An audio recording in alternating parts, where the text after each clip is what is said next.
Mtazamaji wangu mahali ulipo, karibu sana katika jina la Yesu Kristo. Ninaitwa Apostle Nabii Jonas. Kanisa linaitwa Jesus Liberty Church Nairobi. Na ninakualika sana kwa ibada zetu. Pika namba ambazo unaziona hapo kwa television, uelekezwe mahali kanisa lipo. Manake Jumapili ijayo tutakuwa na ibada kubwa, ibada ambayo Mungu atatembea na kuwaponya watu wake katika jina la Yesu Kristo. Leo ningependa nikazungumze kuhusu dalili za nyota iliyoibiwa part 2. Na mtazamaji, tunapoongea kuhusu dalili ya nyota iliyoibiwa, mtazamaji, tunaongea kuhusu ya kwamba kila mtu alipoumbwa na Mungu aliumbwa na kipawa fulani. Kila mwanadamu aliumbwa with uniqueness, aliumbwa na nguvu fulani ya kufanikiwa duniani, mtazamaji. Na ndio maana watu wengi hawajafanikiwa, wanajishangaa ni kwa nini hawajafanikiwa.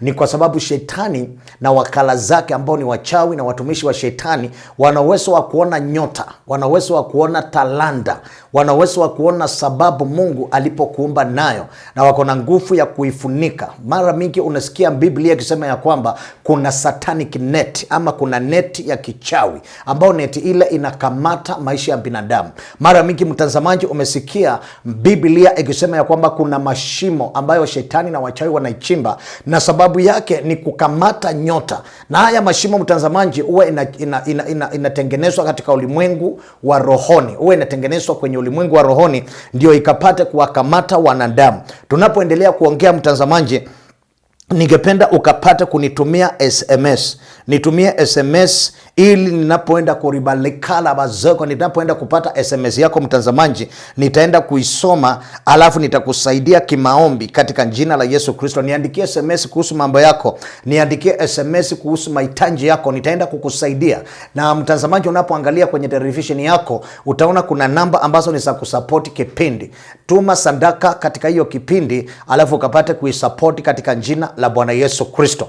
Mtazamaji, ambacho ninaenda kuongea leo ni kuhusu nyota iliyoibiwa. Tunaangalia kwenye Biblia, tunakuta ya kwamba kuna watu Mungu ambaye amewaomba wafanikiwe, lakini kwa sababu ya nyota kukamatwa, sababu ya nyota zao kufunikwa, ama zingine zikawekwa kwa mashimo, ndio wakateseka mno, ama wakakuwa watu ambao wamebaki nyuma kimaisha. Unamwangalia Esau.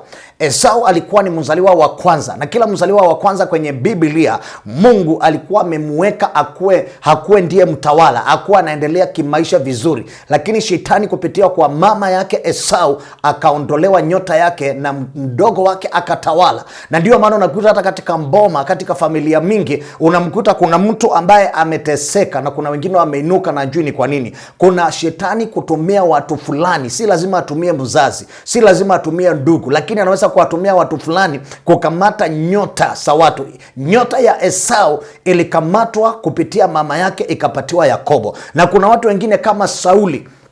Sauli aliwekwa na Mungu akuwe mfalme wa Israeli, na Mungu anapokuweka mahali akuondoi mpaka wakati nyota yako inaondolewa. Mungu anapokuweka kwenye biashara akutoi. Mungu anapokuweka kwenye ofisi yako akutoi. Mungu anapokuunganisha katika ndoa mtazamaji, huwa akuondoi pale. Sasa unakuta mtazamaji ya kwamba ndugu kama Sauli aliwekwa kuwa mfalme wa Israeli, lakini jambo likatokea kwamba hakapoteza ufalme wake kabla ya muda kukwisha. Yani unakuta kwenye Biblia tunaonyeshwa watu wengi sana waliopoteza nyota zao na zikaibiwa na zingine zikafunikwa. Tunamuona mtu mwingine anaitwa Samsoni. Samsoni ambaye Mungu alikuwa amemfanya kuwa mnathiri ambaye atakuwa mkombozi wa Israeli. Alizaliwa kiunabii. Malaika ndiye alikuja akasema Samsoni atazaliwa, lakini kwa sababu ya kutokunjua nyota yake ikafunikwa na Dalila. Sasa unakuta kwenye Biblia nyota ya mtu inaweza ikaibiwa. Tumeonyeshwa katika Biblia nyota ya mtu inaweza ikaibiwa, na ikiibiwa mtazamaji, maisha yako yanakuwa si yale ambayo Mungu halikutengenezea. Na ndio maana leo nataka niongee kuhusu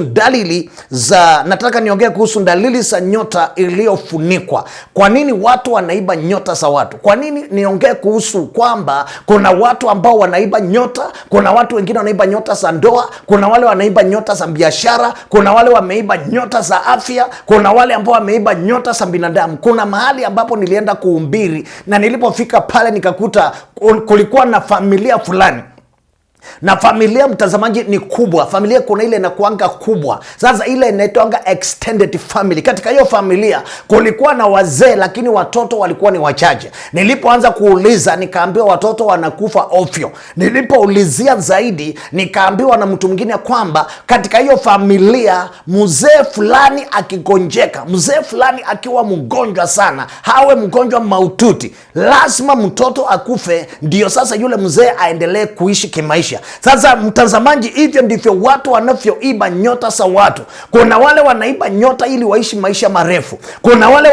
wanaiba nyota ili wakuwe na bahati nzuri. Kuna watu ambao, mtazamaji, kama vile Yakobo alipoiba nyota ya Esau, kama vile nyota ambazo zimeibiwa tukaonyesha kwenye Bible, kuna watu ambao wanaiba nyota ili wakuwe watu wa bahati. Sasa mtu anaishi na bahati yako sababu aliiba. Leo ningependa mtazamaji uelewe ya kwamba nyota inaweza ikaibiwa. Kipawa kinaweza kikaibiwa. In fact, kwa maneno mengine, kwa Kisungu inaitangwa the glory of a person, ama ule utukufu, ile heshima yako inaweza ikachukuliwa na mtu mwingine kichawi na akaanza kuitumia. Na leo ninasema hiyo nyota Mungu hataenda kuirejesha unapomjengea Mungu madhabahu, unapoungana na mimi katika maombi katika jina la Yesu Kristo.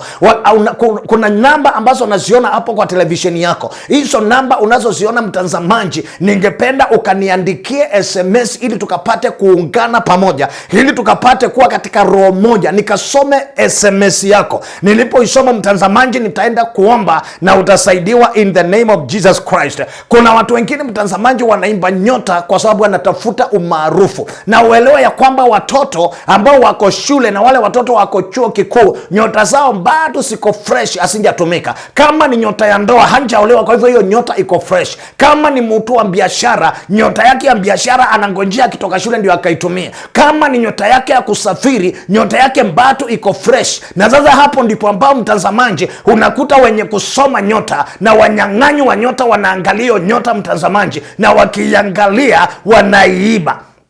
Sasa wakiiba kichawi wanaenda kuitumia. Ndio maana unakuta kuna wasomi wengi wasiofanikiwa. Kuna watu wengi wanajisikia ni wafanyabiashara, lakini wakiweka wanaanguka. Kuna watu wanataka kuoa ama kuolewa, lakini wakioana na ndoa zao zikianza hivi, ndoa inaanguka. Kuna waizi wa nyota, kuna wanyang'anyi wa nyota ambao wanakunyang'anya nyota yako, wanakaa vizuri na wewe unaendelea kuteseka. Ndio maana leo Mungu akanituma nikaongelee kuhusu wizi wa nyota, ama wale wameiba nyota, ama nyota iliyoibiwa mara ya pili. Nikakusaidia in the name of Jesus Christ. Kuna dalili za nyota iliyoibiwa katika maisha ya mtu, na mtu yule ambaye ameibiwa nyota yake, mtazamaji, watu wanaiba ili wakupate umaarufu. Kuna mtu anasema yeye hawezi akaibiwa nyota kwa sababu anawaheshimu wazee, kwa sababu anaheshimu watu wote, anaheshimu kila mtu. Lakini mtazamaji, elewa, mtu aibi nyota yako sababu umemkosea. Anaiangalia, anaona iko na umaarufu, anaanza kutafuta vile ataichukua kichawi. Unakuta kuna wengine wanataka kupandishwa cheo, lakini hawana ile nguvu ya kupandishwa. Wanaangalia pale waone ni mtu mgani ambaye wanaweza wakaiba nyota ili wapandishwe cheo. Kuna wengine ambao mtazamaji wanaiba nyota kwa sababu waishi maisha marefu. Na ndio maana nikakwambia, nilienda kwenye kijiji fulani nikakuta wazee wakingonjeka sana, lazima mtoto akufe ndio yule mzee naye anapona. Sasa unakuta mzee akingojeka sana, watu wanaanza kuangaliana ni mtoto wa kina nani sasa ambaye atakufa. Na kuna vitu ambazo mtazamaji zinazosababisha nyota yako inaibiwa. Kuna vitu ambazo ukiwa nazo duniani mtazamaji, inabidi usilinde. Yaani kama kuna kitu kishawahi kaa karibu na wewe, kama kuna kitu ushawahi kukingusa, kama kuna kitu ushawahi kukitumia, vitu zako unafaa kuwa umesiweka wakfu kwa Mungu, ili hata wakati ambao zitapotea, manake vitu ulizonazo tu kuna wakati ambapo utakuta kimepotea, ama utakuta hauko na hicho kitu na unjui kilipotelea wapi ama kilienda namna gani. Mtazamaji, kwenye Biblia, kwenye kitabu cha Mathayo mlango wa 4 na mstari wa 23, mlango wa 4 na mstari wa 23, Bible inasema linda moyo wako kuliko yote uyalindayo. Sasa huyu ni Yesu anaongea, na Yesu anatuambia personally, ama mtu binafsi, ama wewe ulinde moyo wako. Utalindwa na mtu mwingine, ulinde moyo wako, maana maandiko yanasema maana ndiko zitokako chemichemi za uzima. Kwenye moyo wa mwanadamu Yesu anasema tuulinde, maana katika moyo wa mwanadamu ndio maisha yake yapo, ndio kuna uzima wake, ndio njia zake za mafanikio zipo, ndio njia zake za kutajirika na kuwa na mali, njia zake za kufanya mahusiano na watu. Yesu anasema linda moyo wako. Sasa kuna vitu zingine ambazo nafaa kuzilinda, na usipozilinda, mtazamaji, katika dunia hii watu wanaweza kukuonyesha moto wanapoiba hizo vitu, wanapoenda kukaa na hizo vitu. Maana mtazamaji, unakuta vitu kama pete ya harusi. Pete ya harusi kuna watu wengi ambao wamezipoteza. Inawezekana ile pete ya harusi hata unjui wakati ilipotea, na hata unjui ilienda wapi, na hata siku iliyopotea hata uwezi kunjua ni siku gani ilipotea, lakini ukajikuta hauna pete ya harusi, ama consciously ukajikuta ulipoteza pete yako ya harusi. Pete hiyo ya harusi, mtazamaji, inawezekana kwamba ulifanya harusi ya takatifu kanisani, ama ukafanya harusi msikitini, ama ukafanya harusi ya kitemanduni, ama tu ukafanya harusi mwenzako akakupeleka mahali kwa sherehe na akakufalisha pete, lakini kwa muda ile pete ya harusi ikapotea. Mtazamaji, pete ya harusi inaweza kumulika na ikaleta matatizo mengi kwenye ndoa za watu. Na mtazamaji, ndio nakwambia niandikie SMS, niandikie ujumbe mfupi kwa simu yangu. Ukiandika ujumbe mfupi kwenye simu yangu nitauona na nitasimama na wewe kimaombi katika jina la Yesu Kristo. Niandikie ujumbe mfupi, unitumie kwa hizo namba ambazo unaziona pale kwa televisheni yako.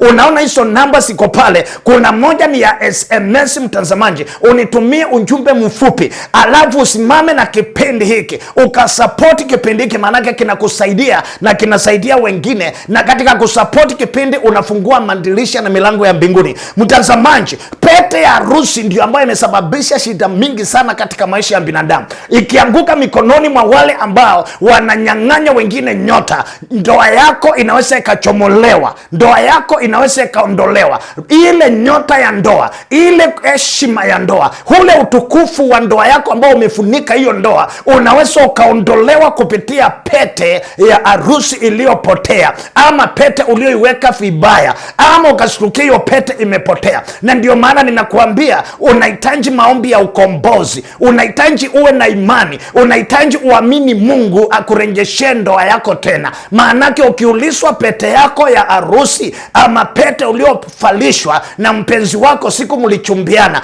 ama siku mlioana iko wapi, inawezekana ukakosa kusema iko wapi. Mtazamaji, na waizi na wanyang'anyi wa nyota wanaenda wakiangalia mahali umeweka pete ili wakachomoe na ule utukufu wa ndoa yako, wakachomoa ile heshima ya ndoa yako. Na watu wengi wako kwa matatizo, na zinachomolewa zikienda wapi? Mtazamaji, unaweza ukajiuliza hivyo. Zinachomolewa na wale ambao wanauza nyota za watu. Kuna watu ambao wataenda kwa mganga wa kienyeji asiyemjua Mungu kabisa, mganga wa kienyeji, mjumbe wa shetani, ambaye akienda kwake atampatia pesa ili amtengenezee ndoa, ama anataka ndoa ya mtoto mwingine aoe, mwanamke mwingine aoe. Na sasa unakuta akipewa nguvu ya kuoa na mganga, mganga aliiba wapi? Alitoa wapi? Kwenye pete ya harusi. Ikiwa pete yako ya harusi ilipotea, you need special deliverance. Unahitaji maombi very special, na usipuuse maombi haya mtazamaji, usipuuse maombi haya mtazamaji,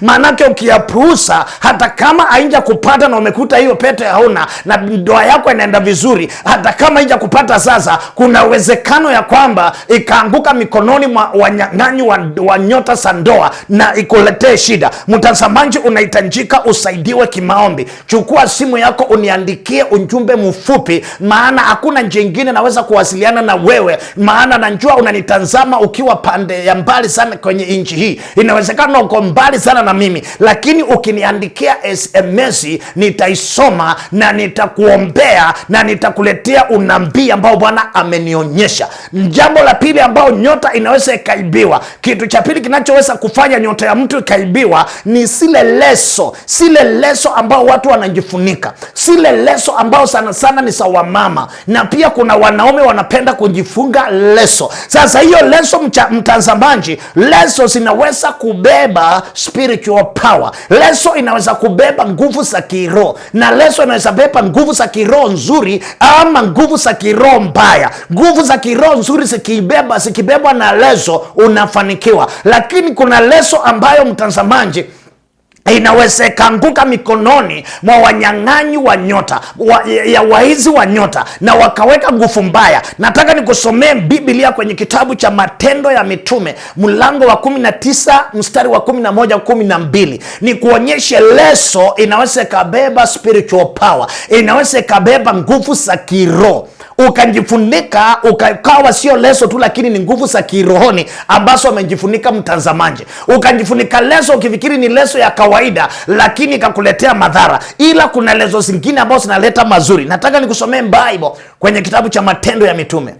Matendo ya Mitume mlango wa 19 na mstari wa 11 mpaka 12. Bible inasema hivi mtazamaji: Mungu alifanya miujiza mingi ya ajabu kwa mkono wa Paulo. Mstari wa 12, watu wakachukua vitambaa na taulo ambazo zilikuwa zimegusa mwili wa Paulo. Nataka uweke hapo mtazamaji, usikie hapo anasema vitambaa zilizogusa mwili wa Paulo. Kwa hivyo mtazamaji, kitambaa kinapokungusa ama nguo inapongusa mwili wako, yani inapongusa mwili wako, iwe ni nguo, iwe ni kitambaa, iwe ni leso, maandiko yanasema hivi, huwa kuna nguvu fulani ambayo hicho kitambaa kinachukua kwenye mwili wa mtu. Na ndio maana maandiko yanasema zilizongusa mwili wa Paulo wakawekea wagonjwa. Vitambaa zilizongusa mwili wa Paulo wakawekea wagonjwa, nao wakapata afya, na maandiko yanasema na mapepo wachafu wakatoroka. Mtazamaji, kwa hivyo nguo inaweza ikabeba, ama nguo inaweza ikabeba roho ya mtu. Nguo inaweza ikabeba nguvu za mtu. Maana unaona zile leso zilipongusa mwili wa Paulo, zilibeba nguvu za Paulo za kuponya, zilibeba nguvu za Paulo za kutoa mapepo, na mapepo yakatoka, na watu waliokuwa wagonjwa wakapona. Kwa hivyo mtazamaji, ulinde nguo ulizo nazo, usiweke wakufu, maanake nguo yako inaweza kuibiwa kichawi. Nguo mingi siku hizi zinapotea mysteriously. Kuna nguo ambazo zinapotea, uliziweka kwa kamba, na ulipoenda kuanua ukakuta kuna zingine asipo. Ulikuwa tu umeweka kwa nyumba na ukakuta nguo zako zimepotea na unjui zilipoteaje. Watu wengine nguo zao zinapotea muda mfupi na baadaye zinapatikana. Zinaweza kupotea zikaanguka mikononi mwa waizi wa nyota, na nyota yako ikapotea. Ndoa yako ikaleta shida kubwa mtazamaji. Kazi yako ikaleta shida kubwa mtazamaji. Na unaanza kujiuliza ukuona ukilogo au kufanywa nini. Leso ambazo uko nazo ama nguo ulizo nazo sikipotea ama sianguke mikononi mwa waizi wa nyota, unaweza pata matatizo makubwa. Cha tatu ambazo wanaweza kuiba nyota za watu nacho ni wakitumia mitengo ya kichawi inayoitwa irisi. Kuna irisi ambazo zinatumiwa na wachawi. Wakati kitu kimechukuliwa na mchawi, na mchawi akakifanyia ibada ya kishitani na akakitamukia matamko fulani na akakiweka mahali, akilenga mtu, akilenga mtoto wa shule ili aibe akili zake, ama akilenga mwanaume ama mwanamke ili aibe ndoa yake, ama kuna irisi zingine hata ni kujipaka mikono, akikusalimia hivi kuna kitu kinaondoka ndani yako. Sasa irisi ni mtengo wa kichawi, na kwenye Biblia mtazamaji, tumeona irisi imeandikwa mara zaidi ya moja, ya kwamba kuna irisi ambazo wachawi wanazitumia. Ukiangalia kitabu cha Ezekieli mlango wa 13 na mstari wa 18, Bible inasema hili ndilo Bwana Mwenyezi asemalo, ole wao wanawake washonao irizi za uchawi, wanachoma irizi za uchawi juu ya viwiko vyao vyote na kutengeneza shela za urefu, kutengeneza shera za urefu wa aina mbalimbali kwa ajili ya kufunika vichwa vyao kwa makusudi ya kuwanasa wanadamu. Sasa maandiko yanatuonyesha kuna watu wanaotengeneza irisi, na wengine hata irisi wanaotengeneza wanafunika vichwa zao nayo, wanatengeneza irisi na wanafaa kwenye vichwa zao. Sasa hii irisi inafanana kofia, ama hii irisi sasa wanaofaa kwa kichwa inafanana shuka wanaofunika kichwa nayo. Kumbe ni irisi. Akikuja ama ukaiangalia, kama hauna ulinzi wa Mungu, nyota yako inaenda. Ukiangalia hiyo irisi na imefunika kichwa, huwezi kutofautisha ni shuka ama ni kofia, huwezi kutofautisha, ama ni blada imefunga kichwa. Kumbe ni irisi. Ameambiwa afunge, na mtu yeyote atakayekutana naye akimtazama, nyota yake itaenda. Na ndio maana mtazamaji, kuna watu wanateseka kimaisha, kuna watu maisha yao yako chini sana, kuna watu waliokuwa juu wameisha kabisa kama ndege iliyo crash na ikachomeka. Kuna watu ambao ndoa zao zilikuwa za utukufu, zilikuwa na heshima kubwa, lakini ndoa sasa hivi hata mwenyewe anashangaa iko namna gani. Kuna watu walikuwa na akili ya masomo, lakini hata sasa wanashangaa akili zao zimeenda wapi. Kuna watu wengine safari walikuwa wanazifanya ziliwaletea faida kubwa sana, zilikuwa ni safari za kuwatanjilisha, lakini zimefungwa, hazipo tena. Hauwezi ukasema kuna mahali unaweza kwenda safari. Kuna irisi za kutenganisha wanadamu, unatenganishwa na sponsor, unatenganishwa na mtu wa maana maishani mwako. Ni irisi ambayo inaiba nyota. Nyota iliyoibiwa lazima irejeshwe kwa jina la Yesu Kristo. Anza kundai nyota yako, anza kundai Bwana akukumbuke. Mtazamaji, wakati mwingine nguvu yako ya imani inaweza kuwa ni ndogo ikilinganishwa na mchawi aliyekuloga. Wakati mwingine nguvu yako ya imani inaweza kuwa ni kiwango cha chini ikilinganishwa na mwenye kufunga irisi aliyekufungia. Kando na kwamba unamjua Mungu vizuri, kando na kwamba unamheshimu Mungu na kumwabudu Mungu vizuri, lakini mambo yako yamesambaratika, lakini mambo yako hayaendi vile unavyotaka. Mtazamaji, maana kuna irisi iliyotengenezwa. Biblia inatuonyesha wanatengeneza irisi, na irisi ni mitengo inayotengwa style uwezi ukangundua. Maana mtengo unapotengwa, mtazamaji, hauwezi ukawekwa mahali pameonekana wazi wazi, na hawa wanaotengeneza irisi hawawezi wakaiweka mahali utaiona kama mwanadamu. Kwa hivyo wataifunga kichwani kama vile Bible inavyosema. Bible inasema Ezekieli 13 na mstari wa 18, hili ndilo Bwana Mwenyezi asemavyo, hivi ndivyo Bwana Mwenyezi asemavyo, ole wao wanawake washonao irizi za uchawi. Kuna watu wanakasirika wahubiri wakizungumzia uchawi. Kuna watu hawataki kuangalia runinga wahubiri wanapozungumza neno uchawi, wanasikia kuifunga hiyo runinga, waachane nayo. Lakini Bible imeongea kuhusu uchawi. Ndio maana Biblia inasema washonao irizi za uchawi juu ya viwiko vyao vyote na kutengeneza shela za urefu wa aina mbalimbali kwa ajili ya kufunika vichwa vyao kwa makusudi ya kuwanasa wanadamu. Wanawanasa wanadamu. Pale chini Bible inasema, je, mtatega uhai wa watu wangu, lakini nyinyi mponye wa kwenu. Kwa hivyo Mungu anajua kuna watu wanatenga ndoa na uhai wa watu unatengwa na irisi. Mtazamaji, irisi ni mtengo wa uchawi, na inatenga kistali ya kwamba wewe ukanjua umetengwa. Maanake mwingine atafaa tu kofia, kumbe ni irisi. Mwingine amefunika kichwa na kitambaa na leso, kumbe ni irisi.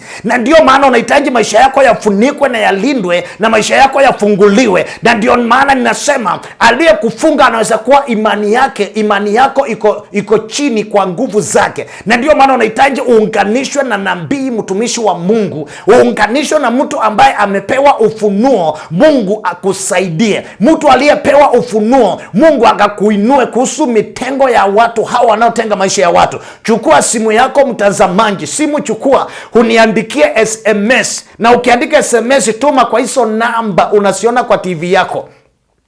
Tuma SMS kwa hizo namba unasiona kwa TV yako. Hiyo ndio njia ambayo mimi na wewe tutaunganika kwa imani. Ninaposoma SMS yako nitayanjua masikitiko unayoyapitia, nitajua hali ya maisha yako, na kama unahitaji tuombe, tunaomba pamoja na tutaita nguvu za Mungu ili Bwana arejeshe utukufu wa maisha yako. Bwana arejeshe heshima ambazo ziliibiwa, arejeshe baraka zilizoibiwa. Ndizo zinaitwa nyota katika maisha ya watu. Mtazamaji, wanaiba nyota namna gani? Wanatumia pesa. Kuna uchawi unaitwa wa pesa, mtazamaji. Uchawi wa shilingi unaitwa hivyo. Uliitwa wa shilingi kwa sababu pesa zilipoingia Afrika, wachawi walijua pesa mtu akiwa nayo anatajirika. Kwa hivyo wakaamua kukamatanga maisha ya watu kupitia pesa iliyokuwa imetobolewa. Wale ambao wamezaliwa sasa hawajaona pesa iliyokuwa ya kwanza. Pesa ya kwanza ilikuwa ni kama shilingi, lakini ilikuwa na shimo katikati. Ilikuwa inaitwa ndururu, ama ukiangalia ilikuwa na shimo hapo katikati, mtazamaji.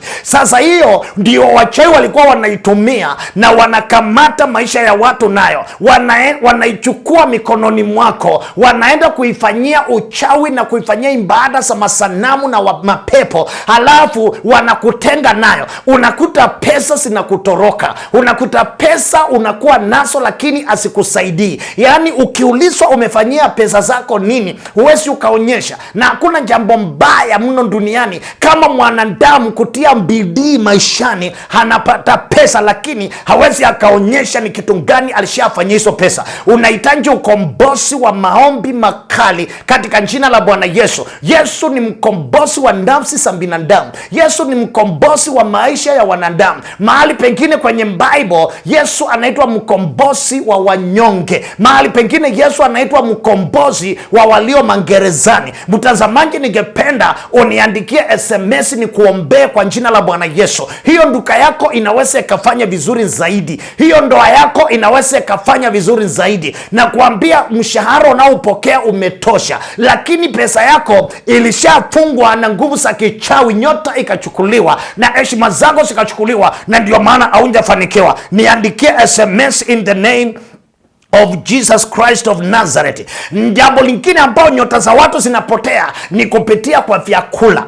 Kupitia kwa vyakula. Unaposoma kitabu cha Wakorintho wa kwanza, mtazamaji, unamkuta mtume Paulo akisema ako na uhuru wa kukula chochote anachotaka. Ana uhuru wa kukula vyakula vya namna yoyote. Lakini Paulo anaendelea kusema sio lazima akule vyakula vyote. Sio lazima vyakula vyote avimjengi. Kwa hivyo kuna jinsi Paulo alikuwa anasema ya kwamba kuna vyakula ambazo zinaweza zikawa ni mitengo, akasema hata zikula. Na kuna vyakula zinakuwa zimenuiziwa maisha yako, simenuiziwa ndoa yako, simenuiziwa biashara. Ukikikula hivi, hicho ndicho cha mwisho, maisha yako yameharibika.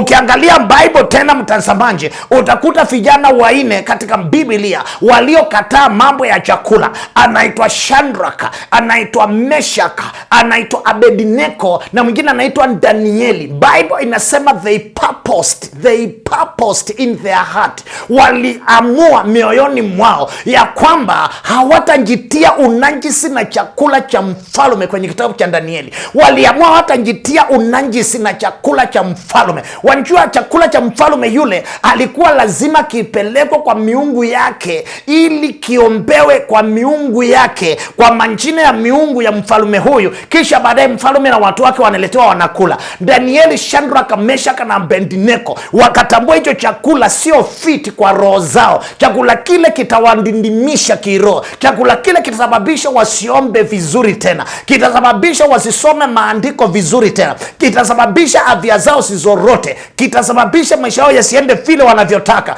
Bible inasema Shadraka, Meshaka, Abednego na Danieli wakaamua hawatakula hicho chakula, wapewe unji wa kawaida wa mawele. Na maandiko yanasema baada ya siku 10 walipopimwa wakakutwa wako na afya kuliko wale walikuwa wanakula nyama za mfalme zilizokuwa pindisha, zilizokuwa zimewekwa uchawi. Kuna chakula mtazamaji unaweza kukikula, na hii chakula wakati mwingi hautaambiwa kula, lakini utatengwa nacho kwenye sherehe, lakini utatengwa nacho kwenye karamu fulani, utatengwa nacho kwenye hoteli fulani, utatengwa nacho mahali fulani. Ukikikula, ile nyota ya utajiri iliyo ndani yako inachomolewa, na ikisha chomolewa utaanza matatizo ya mwili, utaanza matatizo ya akili, utaanza matatizo ya kikazi. Ni watu wengi, si wachache, ambao wamehudhuria mikutano mahali fulani, na wakitoka huko wanakuta biashara zao zimesambaratika, wanakuta ndoa zao zinaisha, wanakuta afya zao zinaharibika. Ni kwa nini? Kuna chakula ambao ni mtego. Watu wote si wenye wanatengwa, lakini kuna yule anaitangwa mlengwa. Na ndio maana nakuambia mtazamaji, unafaa uniandikie SMS kuhusu hali yako ya maisha. Nitakwambia ulitengwa na mtengo gani, na ni nyota gani iliyochomolewa. Ulichomolewa na nguo, ama na pesa, ama ni nyungu ya mchawi uliofungwa nayo, ama umefungwa na nini? Nitakuambia na Bwana atakusaidia. Ninakumbuka kipindi fulani nilienda mbali, nikaenda kuhubiri mahali fulani, alafu nilipoenda huko nikawa ninakamata vizuri. Ukinisikiza mahubiri yangu ni ya vita za rohoni, ni kuwatengua wanadamu na kuwafungua katika jina la Bwana Yesu. Na nikawa ninahubiri na nikawafadhaisha wachawi katika hiyo mji, nikawafadhaisha wachawi katika hiyo eneo, na nikaamua kwenda kukula chakula kwa hoteli. Baada ya kuhubiri, wachawi kumbe wamekasirika na wameamua sasa kunitenga, watiishe hiyo nguvu niko nayo, waiangamize kidogo, yache kuwa na power. Sasa mimi bila kunjua na akili za mwanadamu, nikaenda kutafuta chakula kwa hoteli fulani katika hapo mahali nilikuwa. Nilipoenda mtazamaji, nikaomba chakula nipewe, niletewe, nikule kwa hoteli. Of course ni kununua. Nilipoenda pale sasa nikaletewa, nikaamua kabla ya kukikula nikiombe. Na mtazamaji, nikaomba kwa jina la Yesu, nikaachilia damu kwenye chakula kwa muda mfupi wa sekundi chache tu, nikaachilia power ya Mungu kwenye chakula, ndio nikule kikiwa kimebarikiwa. Mtazamaji, nilipofungua macho, nilipofungua macho nilikuta kile kilionekana kama maharagwe kimebadilika kikakuwa makucha ya binadamu, kikabadilika kikakuwa makucha makubwa ambayo ndio yamejaa kwa hiyo sahani. Nikamuita waiter, nikamuuliza waiter, yule waiter nikamuuliza, kwani ni chakula ina gani umeniletea? Waiter akaiangalia, akaona macho yake ilipofunguliwa, akaiangalia vizuri, akaona makucha, hakuongea chochote. Alienda kuita manager wa hoteli. Manager wa hoteli alipokuja mtazamaji, akaiangalia, akaniambia pole, na akaichukua akaenda nayo. Sasa alielewa kinachoendelea na hakusema, na mimi nikaamka nikasema sitakula kwa hiyo hoteli tena. Sasa mtazamaji, kuna chakula kinachochukua nyota ya mtu. Ukikula ile chakula maisha yako yanasambaratika. Ukikula ile chakula unakuta unaanza kuwa masikini. Ukikula ile chakula unaanza kuwa mnagombana, na hiki ndicho kinatumiwa sana mtazamaji. Maanake kuna watu ambao hawasikizani kabisa, na wakiulizwa ni kwa nini hawawezi kukumbuka ni kwa nini. Kuna mitengo ya nyota, na nimekuambia hapo juu, nikakuonyesha kuna pete, uilinde ile pete ya harusi. Nikakuonyesha kuna leso, ulinde leso yote ambayo ama chochote kilichowahi kufunika mwili wako kama nguo, uzilinde. Na unalinda namna gani? Kwa sababu kuna siku ambazo hizo nguo umefaa zitapotea na utajua zilienda wapi.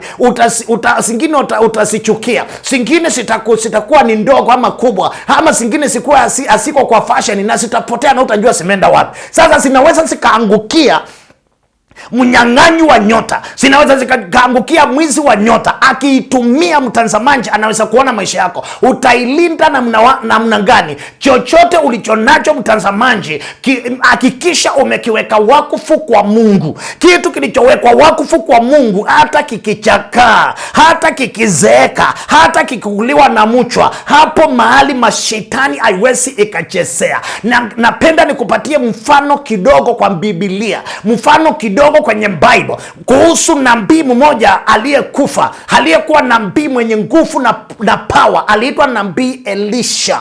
Nabii Elisha alipokufa, aliendwa akazikwa kwenye mtaru, kwenye shimo mahali fulani, na akakaa na akaoza akaisha, nyama zikaoza na zikaisha, ikambaki mifupa iliyokaa kwa muda mrefu sana. mifupa ikawa pale bondeni. Bible inasema jeshi la Israeli wakati fulani likitoka vitani lilipitia pale karibu na mahali mtumishi wa Mungu alikuwa amezikwa, na kumbe ile jeshi liko na askari wao aliyekuwa amepigwa risasi akauawa kwenye vita, akapigwa mikuki akakufa kwenye vita, na hawakutaka kumwacha mwili wake, hawakutaka kuacha kwa maandui. Sasa wakaubeba, wakiwa njiani wanabeba, wakaangalia nyuma wale wa Israeli, wakaona maandui wamekaribia kuwapata na wamebeba mzonga wa mwanadamu. Wakaamua wataendelea kuubeba, wakautupa kwenye ile bonde ambapo mifupa ya Elisha ilikuwa. Sikisa makini, walipotupa mtu aliyekufa kwa hiyo mifupa, Bible inasema yule mtu alipongusa mifupa ya Elisha nabii alifufuka. Yule mwanaume akafufuka. Yule askari aliyekuwa amepigwa mikuki akakufa na akatupwa, akangusa mifupa ya mtu aliyekuwa amewekwa wakfu kwa Mungu. Nabii Elisha alipongusa hiyo mifupa, yule askari akafufuka tena na akaanza mbio kufuatana na wenzake. Walipoangalia nyuma wakamwona waliyetupa amekufa, anakimbia na wafuata. Alipona. Kwa nini? Kwa sababu Elisha alikuwa viungo za mwili wake na kila chochote alikuwa nacho alikuwa amekiweka wakfu kwa Mungu, na malaika wanakilinda na kila kitu. Listen, nguo zako unafaa kuhakikisha zimewekwa wakfu, na kama haunjui nipigie simu nitakusaidia, kama haunjui niandikie SMS nitakusaidia, ili mchawi atakayechukua kitu cha nyumba yako, ama achukue nguo, ama achukue vyakula, ama sahani, ama vinjiko, akipeleka kwa madhabahu yake, sitawaka moto pale katika jina la Yesu, na atasirudisha ama atakuwa wazimu. Nataka nikwambie mtazamaji, njia nyingine wanaoiba nyota nayo ni kupitia mapenzi isiyo halali. Kupitia mapenzi isiyo halali. Mtazamaji, unaweza kufanya mapenzi ambayo sio halali na baadaye akakuletea shida kubwa. Kuna sababu Mungu anasema usilale na malaya, usilale na mtu anayeuza mwili wake, usilale na mtu ambaye amekaa hali ya kufanya mapenzi si halali. Kwa sababu gani? Huyu mtu anauza mwili wake sababu mbili. Number 1, ako na roho ya umasikini. Number 2, ako na pepo iliyo ndani yake. Sasa unapofanya mapenzi sio halali, mtazamaji, nyota yako inaweza ibiwa. Maanake the spirit ya huyo mtu inaweza kuwa so strong kupita roho yako, na ukifanya naye nyota ya utajiri inapotea. Ndio maana unawakuta matajiri wengi waliokuwa na tabia kama hiyo wamezirai wakakuwa masikini, sababu walifanya mambo isiyokuwa halali na wakaisha. Kufanya mapenzi isiyokuwa halali inaitangwa mapenzi ya kichawi, na nyota yako mtazamaji inaweza ikaibiwa. Kuna watu wengine mtazamaji wanjui kwamba mtu anaweza kwenda kwa mganga na akaambiwa atafute mwanamke afanye mapenzi sio halali na yeye ili amwachie nukusi zote katika mwili wake. Na wewe ukifanya kutangu siku hiyo ndio magonjwa yasiyopona yanakushika. Tangu siku hiyo umasikini unakuingia. Inaitwa mapenzi ya kichawi. Ndio maana unasikia kwenye vyombo za habari mtazamaji, ukisoma ama ukisikiliza unasikia kuna mtu alifanya mapenzi na mtoto wa mwezi mmoja, mwingine akafanya mapenzi na mtoto wake. Hivyo ndivyo aliambiwa na mganga, kwa sababu akifanya hivyo kuna vitu aliambiwa sitamuondoka. Kuna nyota zinaibiwa kupitia mapenzi yasiyo halali, kupitia mapenzi isiyo illicit intercourse, hii ambayo Mungu hajairuhusu. Mtazamaji, unakuta unaweza ukaibiwa. Sitawahi kusahau story moja ambayo niliandithiwa na rafiki wangu mmoja. Akaniambia kwenye inchi yao, sio inchi lakini kwenye inchi yao kulikuwa na mtu ambaye alikuwa kila mwaka anatafuta wazazi masikini walio na binti wa umri mdogo, anawapea pesa nyingi wale wazazi, anawakonvince, anawashawishi na pesa mingi, anawapea pesa mingi ili wale wazazi masikini wanampatia binti ambaye ni mwali, binti ambaye ni mdogo, anaenda kulala na yeye kila mwezi. Yani kila mwaka alikuwa lazima afanye ibada sana namna hiyo. Sasa yule mtu alikuwa anafanya maangano ya kishetani na alikuwa anaiba nyota za watoto ndio akae nazo kila mwezi, na mashetani yake alikuwa amemwambia hivyo, na mapepo na wachawi walikuwa wamemwambia hivyo. Unaweza ukapoteza nyota kupitia mapenzi yasiyo halali. Jambo lingine ambayo wachawi wanachukua nyota, ama waambutu shetani wanachukua nyota za watu nayo ni nguo za mtu mtazamaji. Nguo nyingi sana upotea mysteriously, na hiyo nilikuwa nimeiongea mtazamaji. Usipokuwa careful unakuta ya kwamba hata wifi ama wigi, kuna watu wanasiita wifi na kuna wengine wanasiita wigi za kichwa, ile kofia ya kichwa, unaweza ukaiombwa na mtu akikuomba, kumbe ana mpango mzuri, anaomba akaifanyie mambo isiyo ya halali. Mtazamaji, kuanzia pale nyota yako inaenda, na kuna dalili za mtu aliyeibiwa nyota: kuumwa na kichwa upande mmoja, aidha mbele ama nyuma, kuumwa na kiuno na kinakata kama mtu anayejisikia kujifungua mtoto. Hiyo sio ni dalili za mtu aliyeibiwa nyota.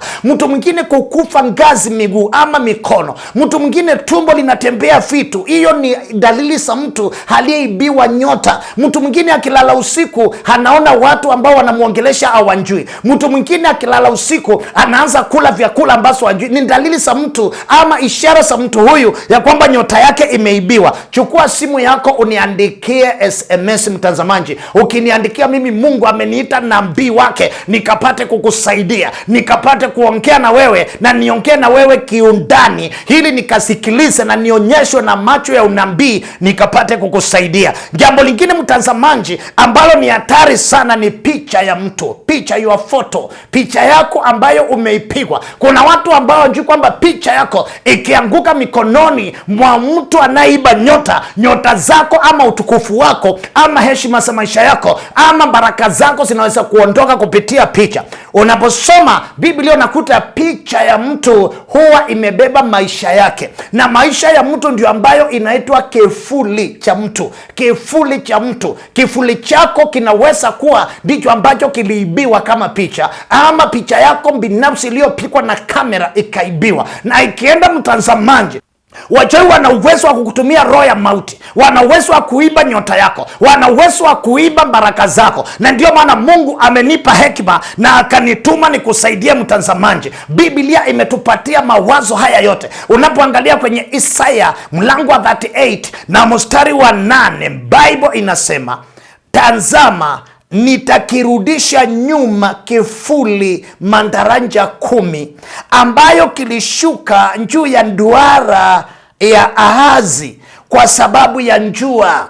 Basi njua likarudi madaranja 10 katika hiyo duara ambayo limekwisha kushuka. Katika nyumba za wafalme zamani mtazamaji, kulikuwa na kitu cha sako, kilikuwa kitu cha duara ni sako, kilikuwa kimetengenezwa na pale katikati kikawekwa kwa staili ya kwamba jinsi njua linavyoenda kinatawala njua, kinatawala the forces of the sun, kinatawala nguvu za njua, hicho kitu, na hicho kinaitwa duara. Hakikuwa saa, hakikuwa clock, kilikuwa ni kitu kimetengenezwa pale na kilikuwa kinatawala the forces of the sky, kilikuwa kinatawala nguvu za angani. Na wachawi wangetumia ile duara kuharakisha maisha ya mtu anakufa haraka, ama kuchelewesha maisha ya mtu mambo yake haiendi vizuri. Na sasa nabii Isaya ameona kwamba Hezekia amelogwa kupitia nguvu za Mungu, na nabii Isaya akaenda kwa Hezekia akamwambia, hivi ndivyo Mungu anavyosema,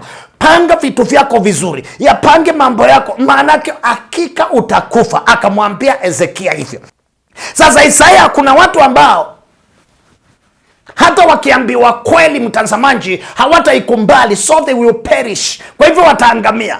Hezekia alikuwa ni mtu wa Mungu na ni mfalme, amechanguliwa na Mungu, lakini hakuamini kwamba kuna uchawi, hakuamini kwamba wachawi wanaweza wakachukua nyota ya maisha yake. Hezekia hakuamini kulingana na matendo ambayo ninayaona hapa. Ndio maana aliporogwa akarogeka, na Isaya nabii akaona hata akienda kuambia Hezekia amerogwa, Hezekia hatakumbali, kwa sababu pengine ya heshima zake, pengine ni mfalume, pengine ndiye anatawala, pengine ni rais wa nchi ya Israeli. Sasa anaona yeye sasa hawezi akakumbali kwamba kuna wachawi, hakuwa anakumbali. Na sababu hiyo Ahabu akatumia ngisa iliyokuwa kwenye akili za Hezekia. You know, when demons ama therefore accumulate a place of darkness in your mind, ataanza kuplay with you. Shetani akiangalia the ignorance in your mind, the place that you know nothing about, about. Hiyo ndio shetani anatumianga. Kuna watu wanasemanga hakuna wachawi, kuna mwingine atakwambia puusa mambo ya wachawi. Hivyo ndivyo Hezekia mfalme alipuusa na akaanza kusema hakuna wachawi. Sasa hapo akakuta Ahabu akatumia unjinga uliokuwa ndani ya akili za kiroho za Hezekia, akalogwa. Ahabu akatumia kile kitu kilifanana sako nduara iliyokuwa kwa nyumba yake inaotawala the forces of the sky. Unajua nguvu za angani ni kama vile njua, ni kama vile mwenzi, ni kama vile nyota, ni kama sayari ambazo zinaitwa Mercury, Orion, Jupiter, ni kama hizo sayari zote ambazo ziko kule kwa mwenzi ambazo zimeumbwa na Mungu kwa ajili ya kuleta vitu zinaitwa manjira duniani. They bring times and the season in the world. Na kwa hivyo zikileta manjira, kuna wakati wa kuzaliwa ndizo zinaleta na kuna wakati wa kukufa ndizo zinaleta. Sasa akatumia ile nduara, akatumia nguvu za angani, akakamata maisha ya mfalme Hezekia, akayaharakisha, akaenda mbele, akayaharakisha. Ndio maana nabii Isaya alipotumwa mara ya pili akamwambia Hezekia utaishi, akamwambia tazama nitakirudisha nyuma kifuli cha mandaranja 10, ama nitakirudisha nyuma kifuli mandaranja 10 ambayo kilishuka juu ya nduara ya Ahazi. Ahazi alishusha ndio Hezekia akufe haraka. Hezekia akapata na magonjwa ya kiuchawi, akaharakishwa akufe, lakini ndio aishi tena. Nabii akaenda akamwambia nitarudisha nyuma ndio uongezwe miaka ingine.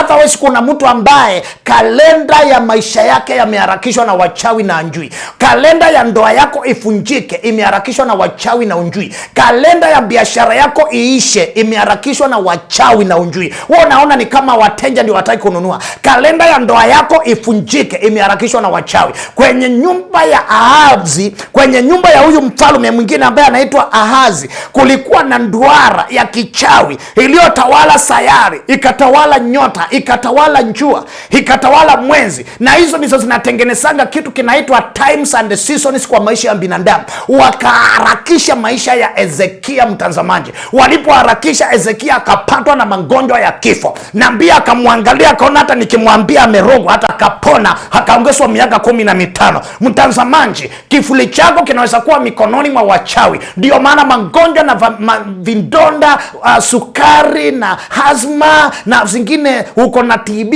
uko na magonjwa ya hatari kama pressure, kama vile diabetes, kumbe inawezekana kwamba wachawi wako na picha yako na wamekamata kifuli chako. Ninataka nikusaidie mahali ulipo, nikiwa na SMS yako, nikiwa na ujumbe kutoka kwa simu yako, unitumie kwa simu yangu mtazamaji. Nitamlilia Bwana kama vile Isaya alipomlilia Mungu na Mungu akamuonyesha uchawi ambao Hezekia alikuwa amerogwa nao, na akaenda kurudisha njua nyuma ya nduara la Ahazi mchawi, na Hezekia akaongezwa miaka. Ninataka ndoa yako iongezwe miaka, ninataka biashara yako iongezwe miaka, ninataka uzao wa tumbo yako uongezwe miaka, ninataka biashara zako za magari kule barabarani siongezwe miaka kwa jina la Yesu. Isije ikapata manjali ikaisha ukafikiri ni ajali ya kawaida. Kuna wahuduma wa shetani, kuna wachawi ambao wanaishi kwa sababu ya maisha ya wengine. Wengine wakingonjeka lazima mtu akufe kwenye hiyo familia ndio waishi tena. Wengine wakiwa na matatizo lazima watafutane na wigi ama wifi ya wamama ndio sasa waibe nyota zao. Na wengine wanatafutana na mchanga mahali umekanyanga, wanaiba nyota yako mtazamaji. Kuna umaana wa kiroho katika kurudisha kifuli cha Hezekia nyuma. Kuna umaana wa kiroho kwa nini kikarudishwa, na hapo Hezekia akaanza kuwa sawa. Marko mlango wa 10 na mstari wa 46 mpaka 52. Marko mlango wa 10 mstari huo nimesema, maandiko yanasema wakafika Yeriko. Alipokuwa akiondoka kutoka Yeriko pamoja na wanafunzi wake, anaongea kuhusu Yesu na mkutano mkubwa, mwana wa Timayo Mbatimayo, yule mwombaji kipofu, alikuwa ameketi akaketi kando ya njia, naye aliposikia ya kwamba ni Yesu Mnazareti alianza kupaza sauti yake na kusema, Mwana wa Daudi, Yesu unirehemu. Na wengi wakamkemea. Wakati unataka kuungana na nabii Jonas akusaidie, wengi watakukemea. Wengi watakwambia mhubiri anahubiri vitu atuelewi. Wengi watakwambia to understand the kind of gospel anahubiri. But listen to me, my brother, my sister, this is deep. Hii ni deep kuhusu siri kubwa ambayo shetani anatumia kuharibu maisha ya watu, na iko kwa Bible na inatoka kwa Biblia. This is higher above. Na nataka nikwambie mtazamaji, Bartimayo akaambiwa nyamaza, akakemewa na wengine, lakini maandiko yanasema lakini Bartimayo halizidi kupaza sauti. Mtu akikwambia usiniandikie SMS, andika tu. Ukiona ataanza kuleta kisirani, muonyeshe utaandika sasa, andika baadaye, kwa sababu Mungu ako na siri ya maisha yako. Kuna vile Mungu atakavyo kusaidia, kuna vile Mungu atasaidia biashara yako, kuna vile Mungu atakufungulia baraka ya safari yako, kuna vile Mungu atakuondolea kisirani katika maisha yako. Wewe andika SMS unitumie. Nimepewa upako huu, ndio maana Mungu amenipa kimbali cha kuhubiri kupitia televisheni. Sio rahisi kuhubiri kupitia televisheni mtazamaji. Sio rahisi kukua kwa hewa kupitia televisheni mtazamaji. Inagharimu kimbali na neema na nguvu, na Mungu akiona una kitu ndani yako anakisupport hata kama kuna watu wanakataa. Si rahisi mtazamaji. Ndio maana nakuambia ili neno limekuja kwako kwa wakati wake, unalisikia because Mungu amesikia kilio cha moyo wako in the name of Jesus. Mungu ameona machozi yako in the name of Jesus. Kilio cha moyo wako kimefika mbele ya Mungu, na ndio maana Mungu amenituma kwako. Bartimayo akamsikia ni Yesu Mnazareti anayepita kando ya barabara mahali anaomba pesa kwa sababu yeye hana macho, mahali anaomba usaidizi kwa sababu hana macho. Bartimayo akapaza sauti. Kila mara Mungu anapotaka kukusaidia, shetani atawatuma wapinzani wa kuzuia ili usijiunganishe na mtumishi wa Bwana. Watamuita majina mabaya yale watu hawataki kuyasikia. Watamweka tabia mbaya, waseme ana vitu vibaya ndio ukose kujihusisha na yeye. Lakini uelewe ni kipindi Mungu anataka kukusaidia sasa. Hakuna vitu za Mungu zinazokuja kwa urahisi. Hakuna mambo ya Mungu inakujanga kwa urahisi, lakini nayo yakikuja yanandumu, inakuwa ni permanent. Bartimayo akalia, akasema, Yesu akasimama akasema mwiteni. Yesu akasimama akasema mwiteni. Wakamwita yule kipofu, wakamwambia jipe moyo, inuka, anakuita. Lila bakotorobo zada ribalaya. Akatupa vazi lake.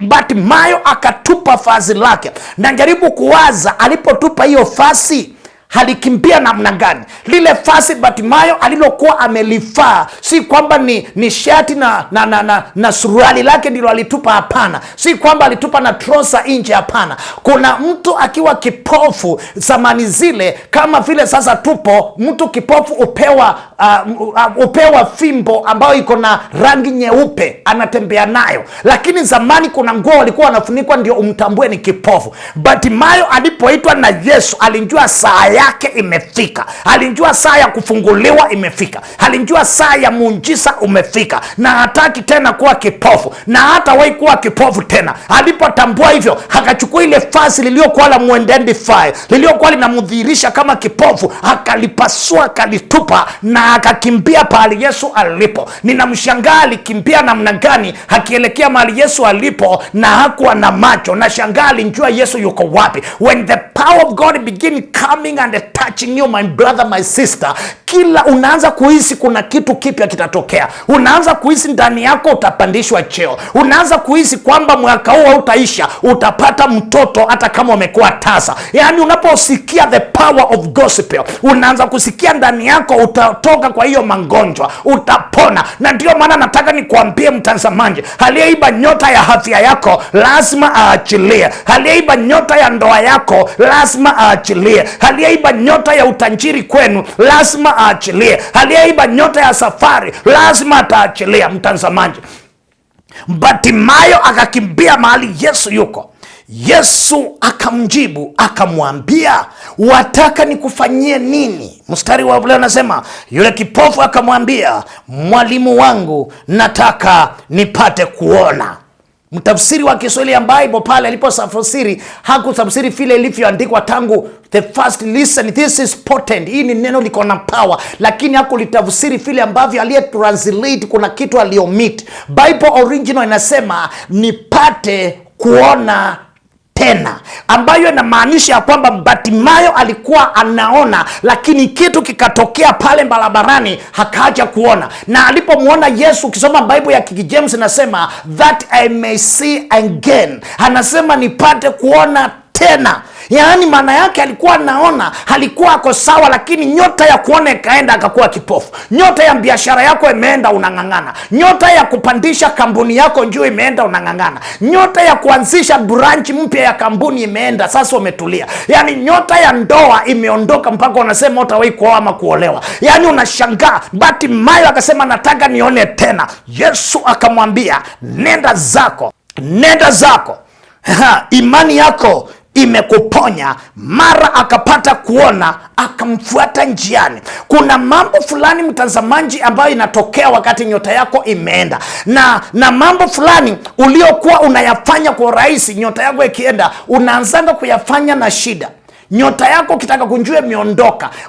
Kama ulikuwa ni mtu unapata kasi kwa urahisi, ukiipoteza unaacha kuipata milele. Kama ni mtu ndoa yako ulikuwa unaiendesha kwa urahisi, unakuta sasa mambo imeanza kuwa milima, unang'ang'ana na ndoa. Mambo fulani uliokuwa unayafanya kwa urahisi, ghafla mtazamaji, yanakuwa mangumu kwako kwa sababu nyota yako imeenda. Na lazima ukuwa unatazama na kuangalia maisha yako mtazamaji.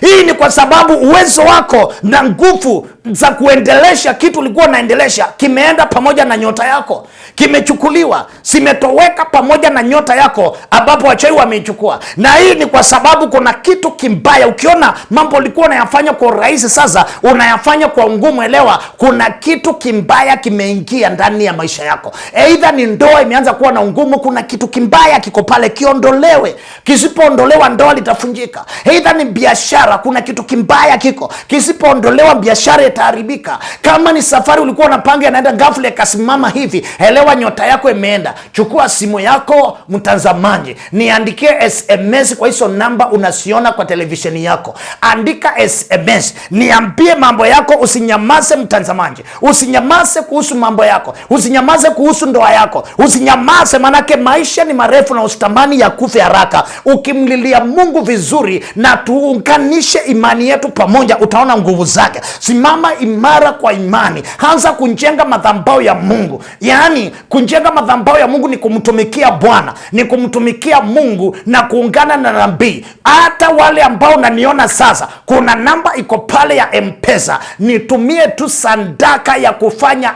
kipindi kiendelee, ya kufanya hii kipindi kipate kuendelea, kwa sababu mtazamaji, kukaa hewani si rahisi, lakini ninaposaidia watu wa Mungu, Mungu ananiwezesha kupitia kwako na wale wengine. Nitumie tu support kwenye namba unaiona pale juu ya M-Pesa na Bwana atakusaidia.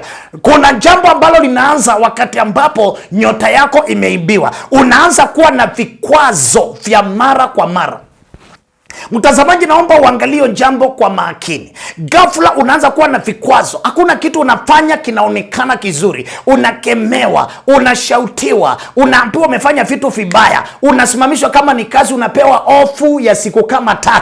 Kama ni biashara inasimama kwa njia uelewi. Uchawi unaweza kuwa kwa familia. Uchawi unaweza kuwa na mtu binafsi. Uchawi unaweza tumiwa watu kikundi fulani. Yaani in a community the devil can move there. Na watu waanze kungangana na watu waanze kuwa vibaya, hii nchi inaweza tumiwa uchawi, mtazamaji, na wananchi wakaanza kuteseka. Ninaomba waombaji wainuke in the name of Jesus. Wanaomba kwa Mungu wa kweli, wanaomba Mungu wa kweli waombe, manake the more you don't pray, zaidi unapoacha kuomba, zaidi unaacha kusoma Biblia, zaidi unawachukia watumishi wa Mungu na kuwasengenya na kuwacriticize, unampatia shetani nafasi kuwatesa watu. Unawatesa kwenye community, unawatesa kwenye familia, unaachia shetani atese watu kwenye nyumba yako ama kwenye nchi yako, wakati ambapo unawachukia wahubiri na unamchukia Mungu, na watu wanaanza kung'ang'ana. Unaanza kuwa na vikwazo vya mara kwa mara, wakati ambapo wachawi na watumishi wa shetani wamepewa nafasi,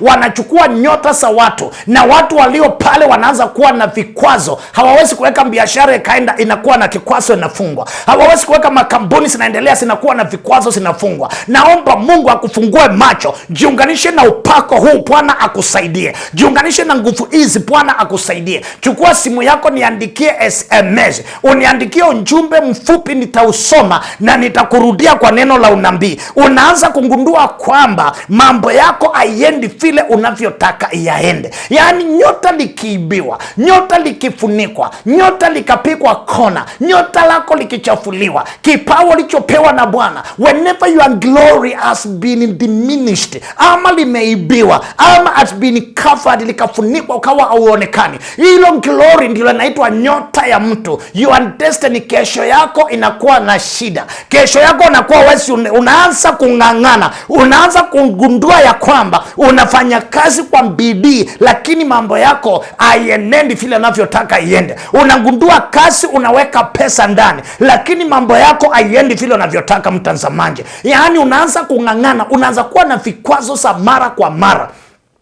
Unagundua kwamba katika mambo yako unayoyafanya unakuta ya kwamba yani hayaendi vile unavyotaka. It doesn't matter umeweka bidii, vile bidii umeweka akili, umeweka pesa umo ndani, lakini mambo hayaendi vile unavyotaka. Hakuna kitu kimbaya duniani, mtazamaji, kama mtu kutia bidii kwa mambo. Unatia akili ndani, unaweka pesa ndani, unaweka ushauri, unatafuta usaidizi, unaweka pale, lakini baadaye hakuna la kuonyesha. Hakuna kitu kinachofanya watu wanakata tamaa kama hicho. Unakuta ni ishara kwamba maadui wamekusunguka pande zote. Maadui wamesunguka biashara yako pande zote. Wamechukua nyota, wamechukua afya. Unaanza kung'ang'ana. Ni hatari kuishi bila nyota. Ni hatari kuishi wakati nyota yako imeibiwa, mtazamaji, na tayari umeibiwa nguvu na bidii unayoitia. Kuna mwingine ambaye anafanikiwa na sio wewe, mtazamaji. Nyota yako inapoibiwa, unapoteza dhamana, unapoteza ile dhamana miongoni mwa wenzako na katikati ya familia. Unakuta unapoteza dhamana, mtazamaji. Kumbuka ya kwamba mtu aliibiwa nyota, anakuwa wenzake hawaoni dhamana yake, hawaoni faida yake, iwe ni kwa familia, iwe ni kwa wenzako, iwe ni kwa ofisi, ama ni kazini, ama ni kwa biashara, ama kwa kampuni. Unaanza kukuta umepoteza dhamana yako, mtazamaji. Mathayo mlango wa 5 na mstari wa 13, Yesu alituonyesha kitu ama mtu kinaweza kupoteza dhamana yake, na kikipoteza akina maana tena. Mathayo mlango wa 5 mstari wa 13, Bible inasema, nyinyi ni chumvi ya dunia. Listen to me, mtazamaji. Kazi ya chumvi si kwamba ni chakula. Chumvi si chakula. Huwezi ukasema leo nina njaa nitaweka chumvi sahani moja nikule. Chumvi si chakula. Huwezi kusema leo sina sukari nitaweka chumvi kama huwezi ukakunywa hiyo maji. Mtazamaji, maandiko naposema chumvi inamaanisha kitu kinacholeta ladha, kitu kinacholeta uondo fulani, kitu kinacholeta heshima fulani, kitu kinacholeta kipendeleo fulani. Chakula ikipikwa na ikakosa kuwekwa chumvi, hata kama ni nzuri kiasi gani, haina ladha. Weka chumvi kidogo tu, weka chumvi kidogo, hicho chakula utakula mpaka uongezwe. Yaani unakuta chumvi maana yake ni kuleta ladha. Na Yesu anasema nyinyi ni chumvi ya nchi. Duniani ni chumvi. Nyota yako ikiibiwa, chumvi sasa kimekosa kitu kinaitwa ladha. Maandiko yanasema, lakini chumvi ikipoteza ladha yake, ladha hiyo itarudishwa vipi? Chumvi ikipoteza ladha inakuwa changarawe. inakuwa mchanga tu, na maandiko nasema haifai tena kabisa, ila kutupwa nje na kukanyangwa na watu kama mchanga. Listen, wakati ambapo unakosa dhamana, wakati nyota yako imeibiwa mbele ya macho ya mwenzako kwenye ndoa, unakuwa hauna dhamana mbele ya macho yako kwa mume wako. Ndo maana hauna dhamana mbele ya mume wako. Nyota yako ilichomolewa, wewe unabaki ukimlazimisha akupende, wewe unabaki ukimwendaisi akupende, wewe unabaki ukimwambia mambo lakini anashindwa atakupendaje. Yani ushaibiwa, nyota ya ndoa yako ilichomolewa, inabidi upigane irudi.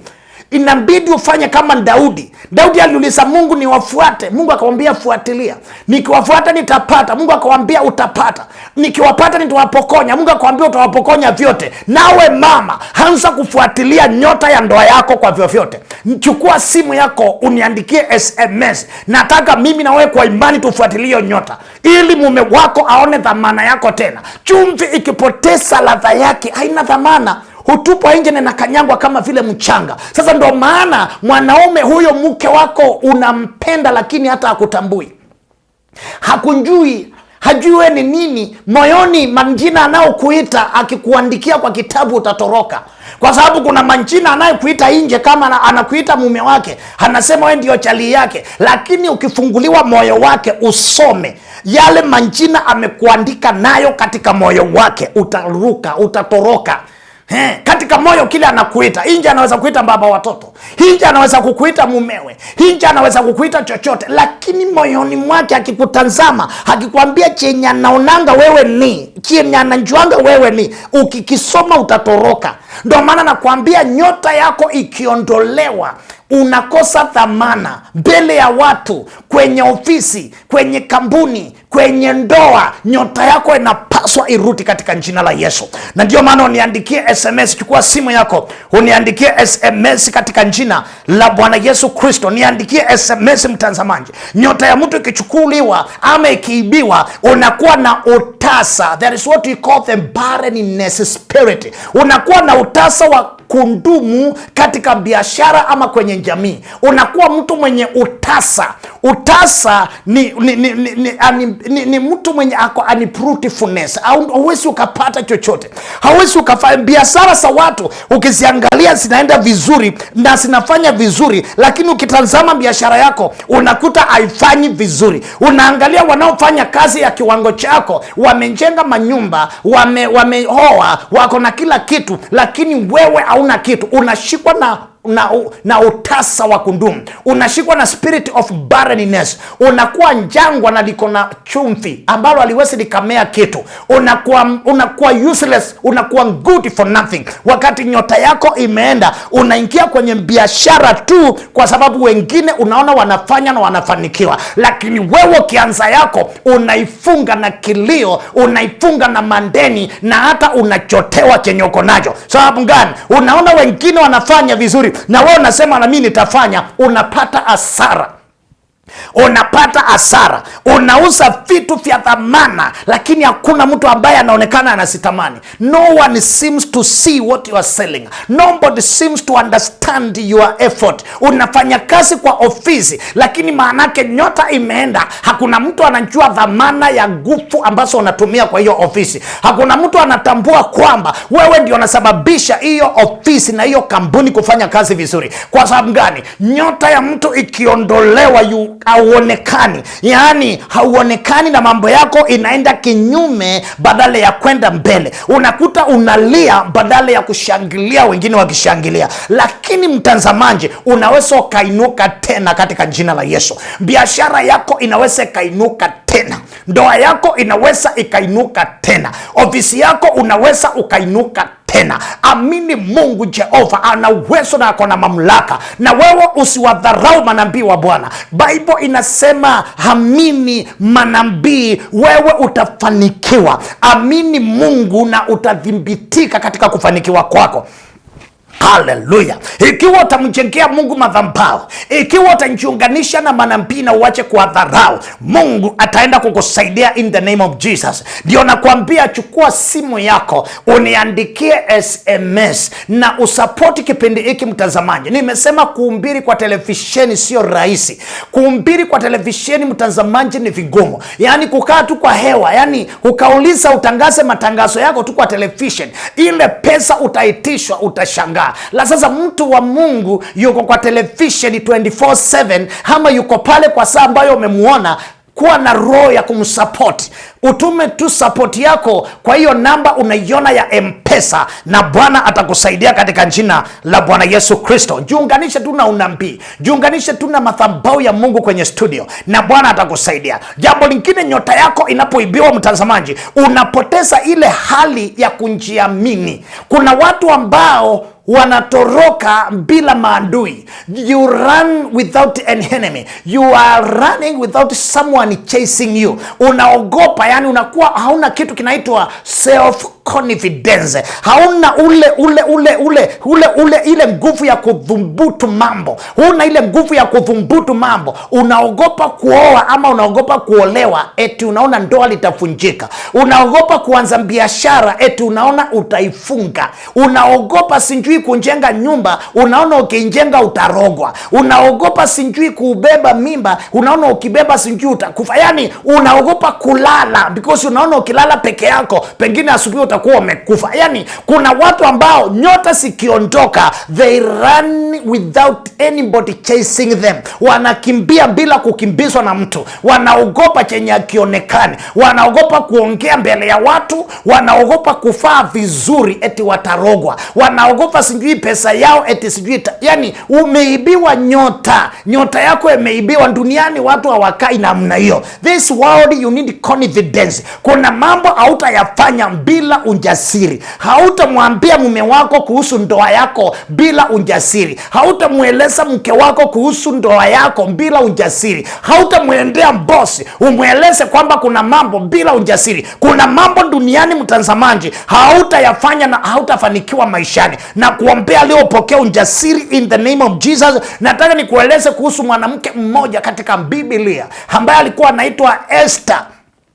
Mwanamke huyu alikuwa ameolewa kwa mfalme aliyekuwa na wanawake wengi, na kila mtu alikuwa anaenda kumuona mfalme kwa zamu yake. Haukuwa unaenda kumuona mfalme tu ukitaka, hata sababu ni mume wako unaenda kumuona. Mfalme alikuwa ameoa wake wengi na alikuwa anaonekana kwa zamu, wasinje wakanja sana kwa nyumba wote siku moja na wako na hitaji moja. Mfalme akapanga ratiba ya kuonekana, na ukifunja hiyo ratiba ulikuwa unakufa. Hakukuwa na mjandala. Na kuna mwanamke aliolewa anaitwa Esther, ambaye alitambua ukoo wake huko kwa shida, na Mordekai anataka kuua Wayahudi wote.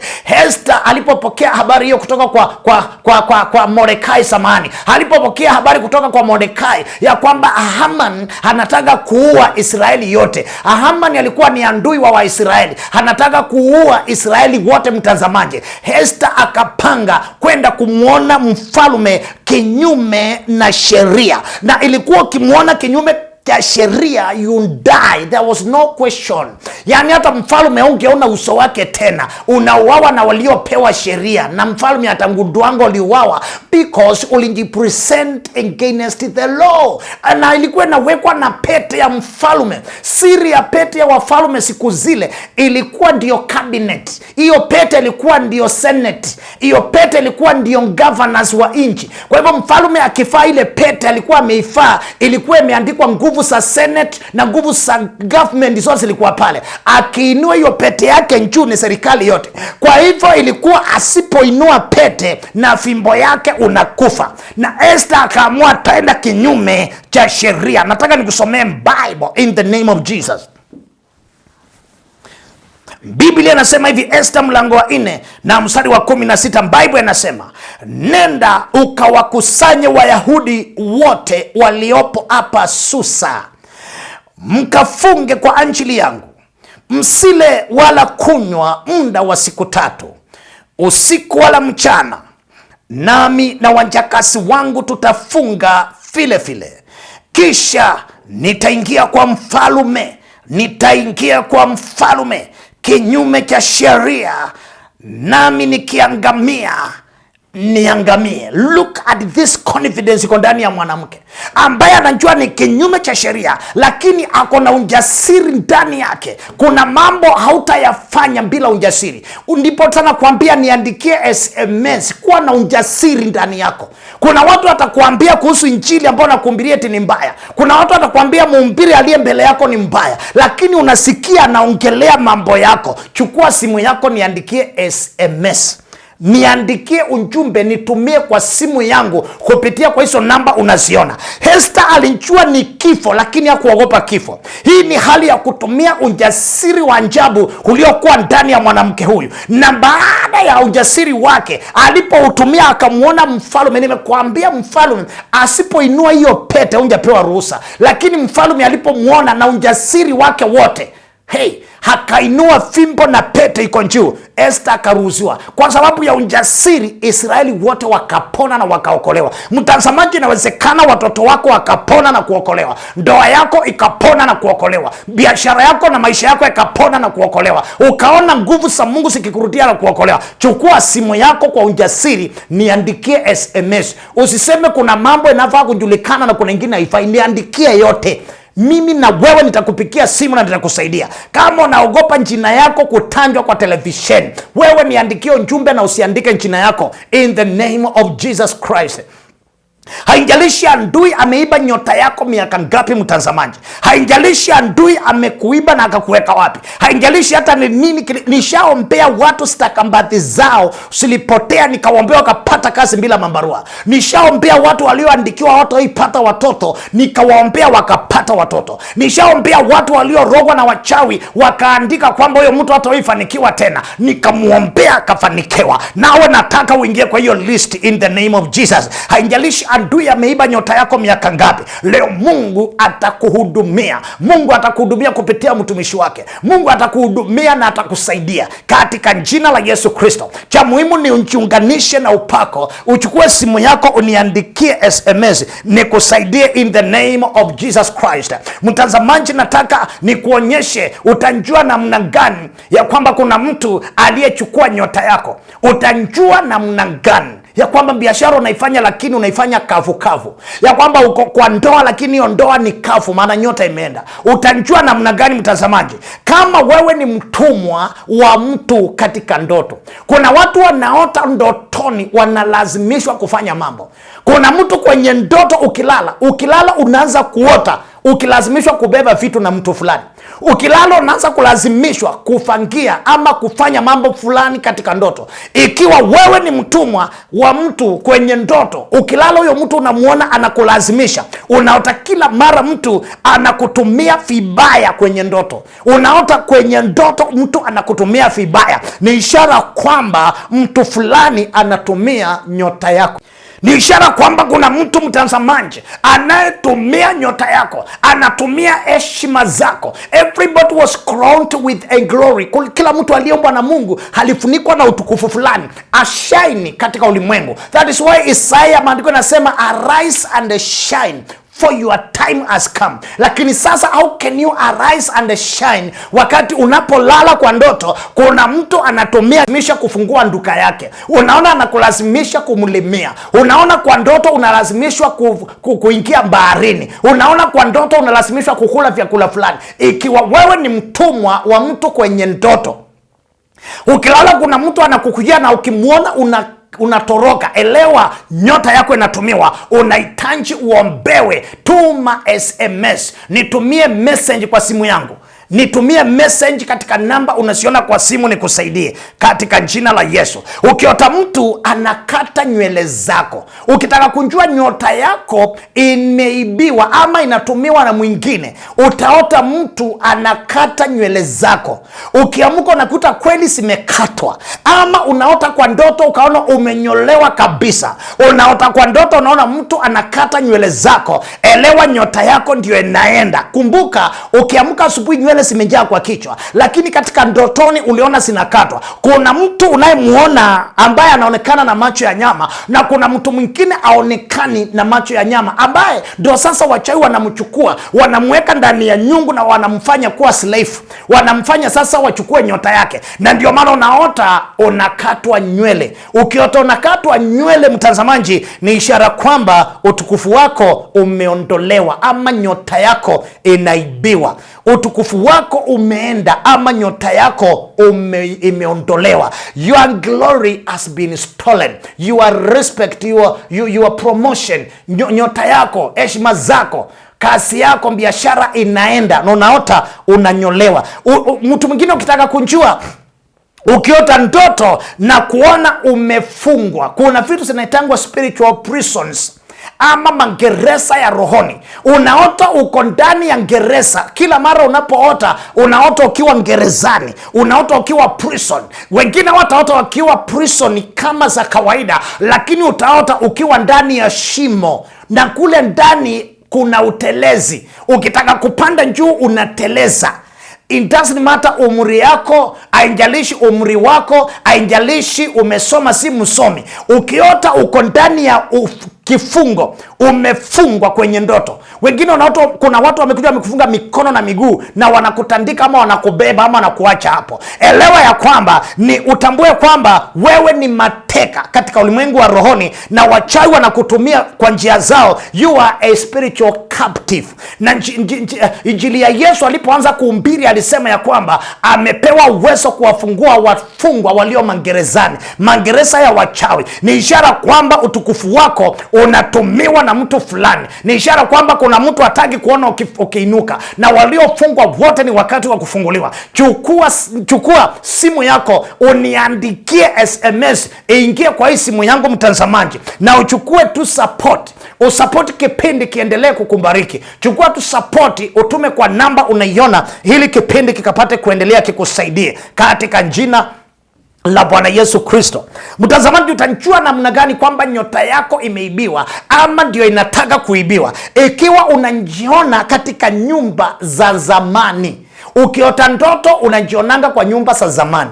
Ukiota ndoto unajiona katika kanisa ama msikiti wa zamani. Ukiota ndoto unajiona kwenye duka la zamani ama kwenye shule ya zamani. Ama mtazamaji, unapoota ndoto unajiona ukiwa katika duka ya zamani, kanisa la zamani ama biashara ya zamani ndio unajiona, lakini uko na biashara mpya. Elewa ya kwamba mtazamaji, wameanza kuiba nyota yako. Ni ishara ya kwamba nyota yako inatumika na mtu mwingine. Mtazamaji, ningependa ukachukue simu yako, niandikie SMS, nikiona nitasimama na wewe katika jina la Bwana Yesu Kristo.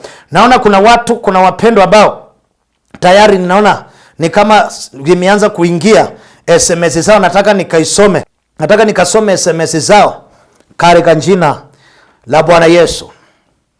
Huyu anasema, Bwana asifiwe, niombee, nikilala naota nikiwa baharini. Ni Ruthi kutoka Nairobi. Ako mahali panaitwa Tasia. Ruthi hiyo ni roho ambayo ni ya manjini na umetumiwa na manjini. Kila mara inapotumwa huwa inadai kafara, lakini na kuombea katika jina la Yesu na kusunguka na moto wa Mungu na kusunguka na uwezo mkubwa sana wa Mungu, kwamba kuna kafara itakayotoka pale katika jina la Bwana Yesu Kristo. Kuna mwingine anasema praise God. Endelea kuandika SMS. SMS yako nikitoka kwa madhabahu naenda kukuombea na nitakupigia simu uongee na mimi kama nabii. Huyu mwingine ananiandikia anasema praise God, ni Lucy kutoka Mwingi. Mimi niko na shida ya kazi, tafadhali niombee nipate. Lucy kutoka Mwingi. Baba wa mbinguni, katika jina la Yesu nafungua milango na njia za Lucy kupata kazi. Akiondoka sasa kuitafuta aipokee kwa jina la Yesu Kristo. Amen. Kuna mwingine hapa, niandikie SMS, nitumie SMS yako. Nitumie SMS katika jina la Yesu. Mwingine anasema Bwana asifiwe. Manjina ni Mary kutoka Kitui. Nasumbuliwa na ndoto mbaya usiku. Naomba uniombee nabii. Mungu Baba wa mbinguni, kwa jina la Yesu, Ndoto baya nasikamata na kupasua nyungu ya wachawi pasuke in Jesus name. Mtazamaji, endelea kuniandikia SMS mingi siwezi nikasoma nikiwa studio, nitasisoma nikiondoka, lakini kama unjumbe, ikiwa unjumbe unakungusa usimbaki nje. Ikiwa unjumbe unakungusa na unasikia kwamba ninaongelea kuhusu maisha yako, andika SMS. Haijalishi umesoma sana, haijalishi wewe ni mtawala mkubwa, haijalishi wewe huna kazi, haijalishi wewe ni mfanyikazi wa nyumba, haijalishi wewe ni mtu ambaye umesoma madigrii na madiploma zako. Shetani anjuangi hizo vitu. Shetani akikuangalia anaona mwanadamu na anajua ya kwamba una nyota na ndio anataka kuchukua. Nataka niongelee dalili nyingine, ni kwamba ukiota ndoto na unajiona unatembea uchi. Ukiota ndoto na unajiona unatembea uchi wa mnyama ama uko nusu uchi, ni ishara kwamba nyota yako imeibiwa. Ni ishara ya kwamba nyota yako imeibiwa. Na sikia, sio kuibiwa kwa kawaida huko. Unapoota ndoto unajiona uchi, wachawi wanagonganisha vitu zao, wanagonganisha nyungu na wanaongea juu ya manyungu na vitu mingi. Hawaibi nyota yako tu, lakini ni kwamba umekwisha. Unaweza kuwa wazimu ama ukazikwa. Maanake wanaiba na wataki uitumie tena. Wanaiba utajiri na wataki ukuwe tajiri tena. Wanaiba hiyo ndoa na wataki uwahi kuwa ndoa tena. Uwahi kuwa na ndoa. Wanakuibia. Sasa wakati unaona uko uchi wa mnyama kabisa. Wazimu ndio wanatembeanga hivyo. Wazimu ndio wako hivyo. Wanatembea uchi wa mnyama. Na wachawi ndio wanaroga wakiwa uchi wa mnyama. Sasa ukiota ndoto unajiona uko uchi wa mnyama, mtazamaji, umekwisha. Umeisha. Unahitaji ukimbie mara moja kwa nabii. Usiseme ya kwamba niliota last month na bado niko hai. Usianze kusema uliota sijui njana na bado uko hai. Sikiza, mchawi ako na calculations zake, anajuanga mahesabu zake, na kuna mahali anajuanga atangonga, ndio hapo ndipo sasa mambo yake yatatimia. Chukua simu yako niandikie SMS nikusaidie katika jina la Yesu Kristo. Mchawi anataka akutendee kitu upatwe na aibu hujawahi kuiona. Anataka kufanyie kitu fedheha sikupate. Aidha ndoa yako ifunjike na utaipata ndoa tena. Aidha biashara ikufe na utaiweka. Maana utakuwa na ungumu wa kuiweka. Utakuwa na ungumu wa kuanza ndoa tena. Mangumu yatakupata upande hule, maana umelogwa na ukaisha. Unapoota ndoto unatembea uchi wa mnyama, mchawi anachukua nyota yako. Namba ingine, ukiota ndoto na kujiona ukifanya mapenzi na mtu usiyemfahamu. Unaota ndoto unaona unafanya mapenzi na mtu usiyemfahamu, maana yake ni kwamba nyota zako zimeondolewa. Nyota, kumbuka ya kwamba mapenzi ni maangano fulani mtu anafanya, na ukifanya maangano na pepo anachukuanga nyota zako. Unjue kwamba hapo kabisa hauko kabisa na nyota zako zimeenda. Chukua simu niandikie SMS nikusaidie katika jina la Bwana Yesu Kristo. Ukiota na kila mara unaona mtu anaiba nguo zako, unaona mtu anaiba nguo zako, kila mara unaota ndoto unaona mtu anaiba nguo zako kwenye kamba ama sinaibiwa kwa nyumba, unaota ndoto unaona mtu anaiba nguo zako, ina maana ya kwamba sasa nguo zikienda, elewa ya kwamba nguo inabebanga harufu ya mtu anayeifaa, na nguo ikiwa dukani inakuanga na harufu ya nguo iliyo dukani. Lakini ukishainunua ukaifaa, mtazamaji, hata kipofu akiwa anakunjua ukipita karibu atajua ni wewe. Maanake kila mtu ako na harufu yake tofauti na mwingine. Ukitaka kunjua, usijipake mafuta na mtu mwingine asijipake mafuta, mtakuwa na harufu tofauti. Sasa hiyo harufu, mtazamaji, ndio imebeba maisha yako, imekubeba. Ukiota unaibiwa nguo, mtazamaji, mchawi sasa ndio anaiba nyota yako. Nataka uchukue simu niandikie SMS nikusaidie katika jina la Yesu. Mtazamaji, Bible inasema kwenye Isaya 42 na 22, Biblia inasema, lakini watu hawa ni watu walioibiwa na kutekwa. Wameibiwa na kutekwa. Wote wamenaswa katika mashimo, wamefichwa katika magereza. Wamekuwa mawindo wala hapana aokoaye. Ni watu wanahurumiwa sana. Maanake hakuna anayesema waokolewe, hakuna anayesema wafunguliwe. wamekuwa mateka, wala hapana asemaye rudisha. Kwa sababu gani, mtazamaji? Si watu wengi wana ufunuo jinsi wanadamu wanaweza wakaibiwa. Mwanadamu anapofaa nguo ikitoka kwa nduka, hata kama ilikuwa na harufu ya nduka, inaanzanga kuwa na harufu ya huyo mtu, na huyo mtu sasa baraka na nyota zake zinakuanga attached kwenye hiyo nguo. Ndio maana nilianza na kusema, mtazamaji, inakubidi nguo zako usiweke wakfu mbele ya Mungu aliye hai. Jambo lingine, ukiota ndoto na kila mara unaona mtu anakudunga shindano, unaota ndoto unaona mtu anakudunga shindano, mtazamaji, maana yake utukufu wako ama nyota yako inaondolewa. Kumbuka, shindano ikidunga inaweza kuondoa damu ikapime, ama shindano ikidungwa inaweka kitu ndani. Sasa unawekwa vitu fulani ndani ya mwili wako, ndani ya maisha yako, mtazamaji.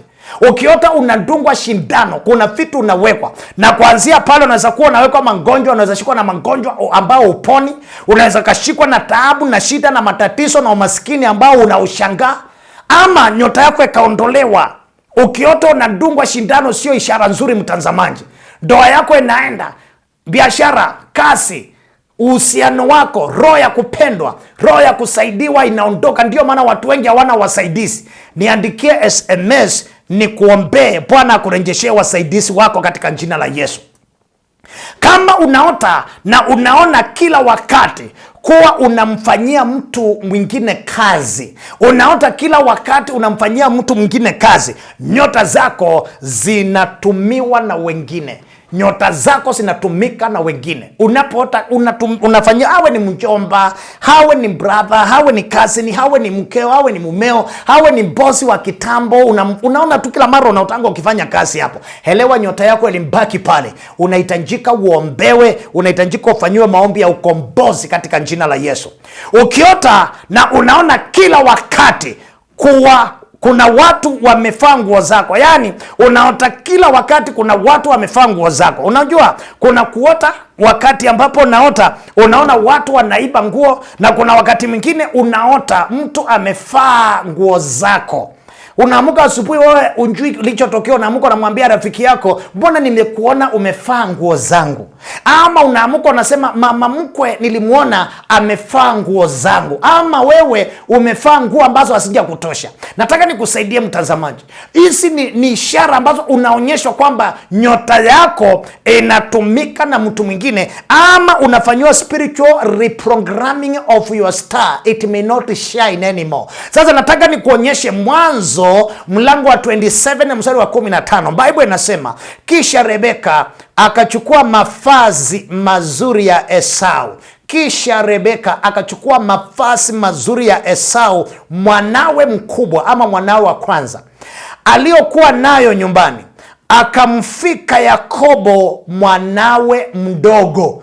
Kila mtu anajua Yakobo alichukua nyota ya Esau, lakini alichukua namna gani? Halifanikiwanje? Mtu anaweza chukua nyota yako na ukairudisha, lakini ilipochukuliwa ya Esau haikurudi mpaka leo. Ilichukuliwa namna gani? Ukiona mtu amevaa mavazi yako kwenye ndoto, ukiona mtu amevaa mavazi yako kwenye ndoto, be very careful, kwa sababu unabadilishiwa nyota yako, zinapewa mtu mwingine. Nyota zako zinapewa mtu mwingine, na it's most probably ya kwamba uliyemuona kwa ndoto ndiye ambaye anachukua nyota zako. Inawezekana kwamba uliyemuona kwa ndoto ndiye ambaye anapewa nyota zako. Utaamka useme, niliona nguo za mtoto wangu zimefaliwa na mtu mwingine. Utaamka useme, nguo za mume wako uliona zimefaliwa na mtu mwingine. Ama useme kuna mtu alikukujia kwa ndoto na alikuwa amevaa mavazi yako, ama alikuwa amevaa mavazi ya mume wako.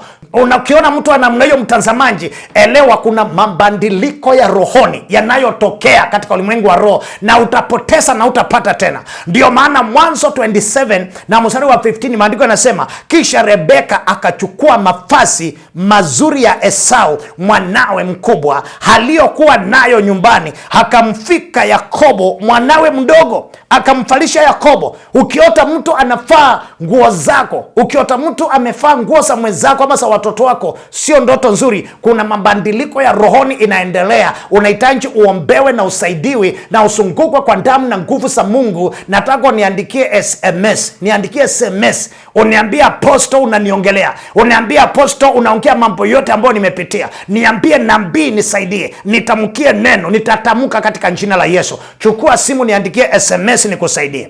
Jambo lingine, ukitaka kujua nyota yako inaibiwa, ukiota na kuona kila mara unafaa vitambaa vilivyozeeka ama vitambaa vilivyochanika, yani vitambaa vilivyochanika ama vilivyozeeka, unafaa manguo matambara kwenye ndoto, unaunganishwa na roho umasikini. Kumbuka umasikini ni roho. Sasa hapo unaunganishwa na roho umasikini, na ukumbuke ya kwamba tunasoma kwenye Biblia kumuhusu nabii mmoja ambaye anaitwa Yoshua kwenye Zakaria mlango wa 3. Yoshua, maandiko yanasema alisimama mbele ya Mungu akiwa amevalishwa tambara na shetani. Shetani alikuwa anachukua kipawa chake. Shetani alikuwa anamfalisha roho ya kutofanikiwa. Sasa unapoota ndoto umevaa matambara ama nguo zilizochanika, ina maana ya kwamba unafalishwa roho ya kutofanikiwa, roho umaskini, roho usiendelee. Chukua simu yako niandikie SMS, nami nitaisoma na nitakusaidia in the name of Jesus. Ukiona unaonekana mkubwa, yani katika ndoto kuna watu wanasema niliota nikaona niko mzee. Katika ndoto kuna watu wanaota wanasema niliota nikaona nikiwa mzee, yani uko mkubwa wa umri wako. Ukiota kwa ndoto mkubwa kupita umri wako, unasema niliota ndoto lakini nilijiona nikiwa mzee kupita umri, mzee kupita miaka yako. Ama mtu mwingine akakuotea akasema nilikuona lakini ulikuwa mzee, yani aliota ndoto akasema nilikuona kwa ndoto lakini ulikuwa mzee. Hapo unatupiwa spirit inaitangwa rejection, because first of all umekataliwa na umri wako ukajiona ukiwa mzee, umekataliwa na miaka yako ukajiona ukiwa mzee. Sasa wakati unaota ndoto unajiona ukiwa mzee, umemea mandefu kama wewe ni mwanaume na ukuangi na mandefu na zimekuwa nyeupe nywele, walafu ukiamka unaanza kushika, unasikitika, unashangaa mbona niliota nikiwa mzee na mimi ni kijana bado. Yani ukaota ndoto ukajiona ukiwa mzee kwa ndoto, unatupiwa spirit inaitwa rejection, kwa sababu tayari umri wako umekukataa, tayari miaka yako imekukataa. Ina maana hatima yako ama kesho yako hapa duniani imekwisha. Kesho yako duniani inamalizwa. Kuna mtu anataka kuketi kwenye kiti chako, kuna mtu anataka kuketi kwa duka yako, kuna mtu anataka kumchukua mume wako ama kuchukua mke wako. Maana yake utaanza kuonekana mzee, utaanza kuwa na spirit rejection, utaanza kuwa na roho ya kukataliwa. Kuna mtu atachukua biashara zako, kuna mtu atachukua nafasi yako, yani kesho yako hakuna, imechukuliwa. Unafaa uchukue simu yako niandikie SMS. Chukua simu yako na usipuuze mambo haya nakuambia. Nitakusaidia katika jina la Yesu. Watu hawatakupenda tena ukiota hiyo ndoto. Usipofanya jambo, hiyo ndoto ukiota, watu wanakuwa hawasi kukupenda tena. Kama mlikuwa na connection ya mabiashara, hizo biashara connection inakatika, biashara connection inaisha, unakuwa mtu ambaye hauna mabiashara tena. Kwa sababu gani? Wachawi walikurushia spirit rejection kwa ndoto, lakini walikurushia kwa style yenye ungeelewa. Uliota ndoto tu ukajiona ukiwa mzee, ukajiona unaolewa na wewe ni mtoto wa shule, ukajiona unaoa na wewe ni mtu ambaye hujafikia kuoa, ukajiona unazikwa na wewe ni mtu hujafikia kukufa. Sasa unashangaa ukaota ukiwa mzee kwenye ndoto. Ina maana ya kwamba utapoteza watu wengi, marafiki, utapoteza maconnection mengi, na watu wataanza kukukataa. Rejection tayari itakuwa imekuingia. Nataka nikwambie nchi nyingine ya kwamba nyota yako imeibiwa. Ikiwa unaona meno yako yanaanguka kila wakati katika ndoto. Katika ndoto kuna watu wanaota meno yao yameng'oka yote. Katika ndoto kuna watu wanaona wakishika mdomo meno inamwangika. Katika ndoto kuna watu ambao wanaota wakijiona hawana meno, wana chakula lakini hawana meno kwenye ndoto. Kuna watu wanaota mambo hayo. Kuna watu wanaota kwamba unarushiwa mishale ya aibu, unarushiwa mishale ya kukua na kuangaika, roho ya kuangaika, roho ya kuangaika na chakula, roho ya kuangaika na pesa, roho ya kuangaika na wasaidizi wako, unatumiwa roho ya maangaiko.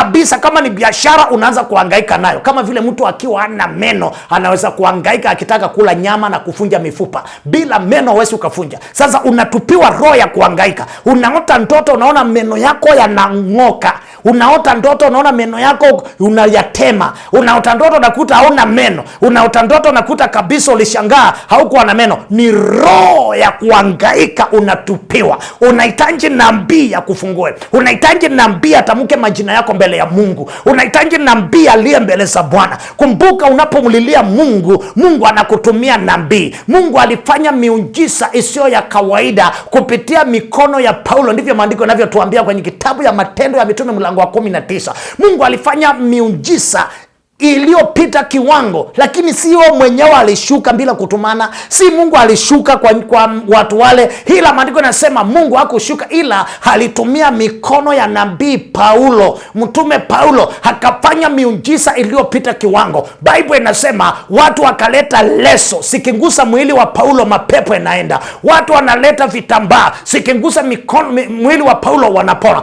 Mungu akafanya miujiza iliyopita kiwango akitumia mikono ya Paulo. Na Mungu leo anataka kukusaidia.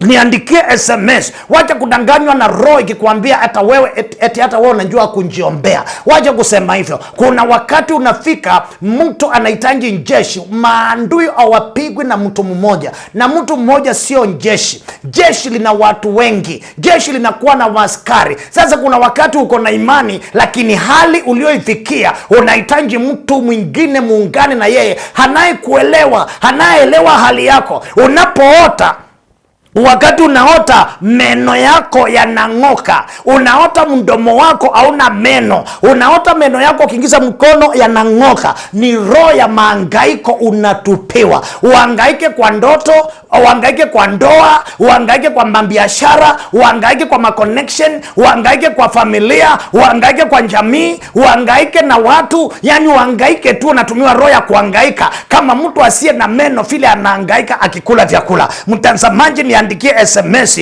nikusaidie katika jina la Bwana Yesu Kristo. Jambo lingine, ukiota umepotea kila wakati na unatafuta barabara, unatafuta njia katika ndoto. Katika ndoto unaota umepotea njia, umepotea barabara na unaitafuta. Na inawezekana hata wakati mwingine, mtazamaji, ukaamka kutoka kwa ndoto kabla hujapata njia yako, ukatoka kwenye ndoto kabla hujarudi barabarani. Ina maana kuna kitu kimbaya ambacho kimefanyiwa nyota yako. Wakati mwingine nyota yako haijaibiwa, wakati mwingine nyota yako uko nayo, si kwamba imeibiwa. Wakati mwingine utukufu Mungu aliyekuumba nao uko nao. That glory is still with you, that respect is still with you. Lakini unapoota, unaota unapotea barabara na unahangaika jinsi utarudi barabarani. Unaota umepotea njia na unatafuta vile utarudi njiani. Ina maana ya kwamba kuna kitu kimbaya sana kilichofanyiwa nyota yako. Uko nayo ndio, lakini kuna vitu mbaya kimefanyiwa nyota yako. Unahitaji nyota yako irudishwe, unahitaji nyota yako isafishwe, isimamishwe,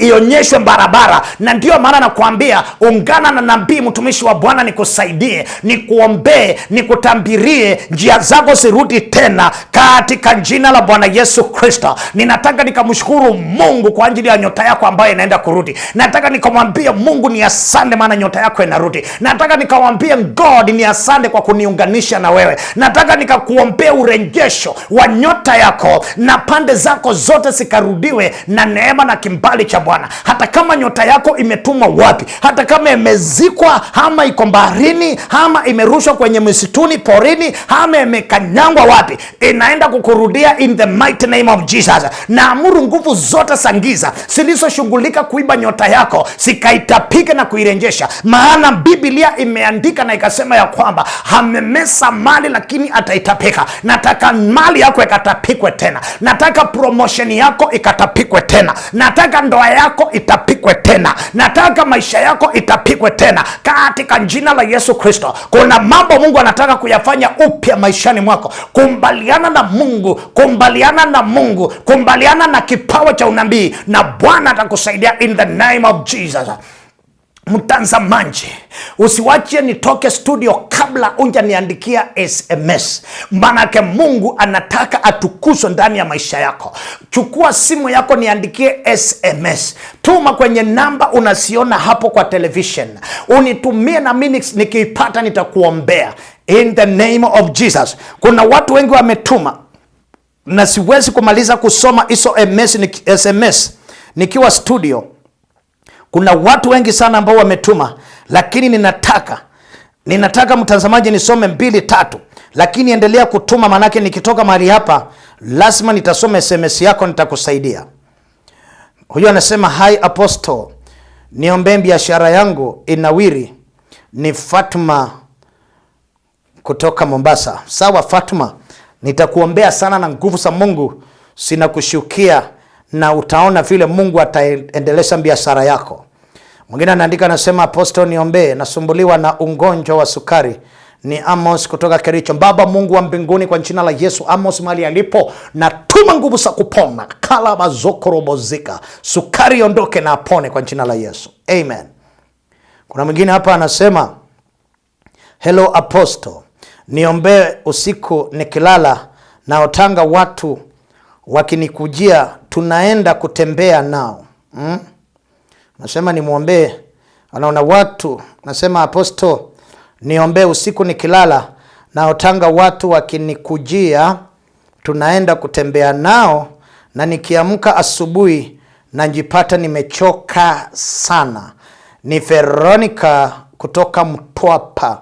Veronica na kuombea, manake hao ni waiba nyota, hao ni wanyang'anyi wa nyota. Unapoota unaona mnatembea na watu barabarani mnaongea, ama unaota umeketi na watu usio wanjua, wale ndio wanaitwa wanyang'anyi wa nyota. Veronica na kuombea ukiwa Mtwapa, in the name of Jesus, nyota yako mali ilipo ikawake moto, walio nayo wasiwe na nguvu ya kuishikilia, ikurudie tena, maisha yako yakuwe salama kwa jina la Yesu. Pokea hiyo, pokea hiyo. Kuna mwingine ameandika SMS anasema Bwana asifiwe Apostle, ni Janet from Kangundo. Mimi nataka maombi, niko na shida ya kazi, nikipata kazi nafutwa bila sababu. Mungu wa mbinguni, naomba nyota ya Janet imurudie sasa, imurudie na isiwaibiwa, aanze kuwa anadumu kwenye kazi. Amen. Siwezi nikasoma SMS zote mtazamaji, endelea kutuma, nitazisoma, na nikisoma wale umeandika SMS ni lazima nitakupigia simu, ni lazima nitakuandikia SMS kutoka kwangu mimi mwenyewe, nikuandikie kile Mungu atanionyesha baada ya kukuombea. Wengi mtapona nikiwaombea, wengi njia zenu zitafunguka nikiwaombea, wengine mtaunganishwa na wenzenu, nimeomba na zimeonekana zikitokea nikiwaombea katika jina la Yesu Kristo. Kimbia karibu na television, kimbia karibu na television yako mtazamaji. Nguvu za Bwana zitapitia kwenye screen ya television yako. Mungu hana limitation. Kimbia pale kwa karibu na television yako. Nguvu za Mungu zitashuka kwenye hiyo television, mambo yako yatakuwa shwari kwa jina la Yesu. Shika hiyo television. Mungu Baba wa mbinguni, kwa jina la Yesu, na hisi nguvu za Mungu Mwenyezi. Nguvu za Mungu Mwenyezi. Nguvu za Mungu zinamunguza huyu na mahitaji yake. Anafunguliwa njia, anapona, mwingine anapokea baraka, mwingine anapokea wasaidizi, mwingine anapokea pesa, mwingine ndio huyo ndoa anapata amani, mwingine Mungu namuona anapona kwa utukufu wako na kushukuru. Asante kwa maana nguvu zako zimeshuka na ametendewa kwa jina la Yesu. Amen.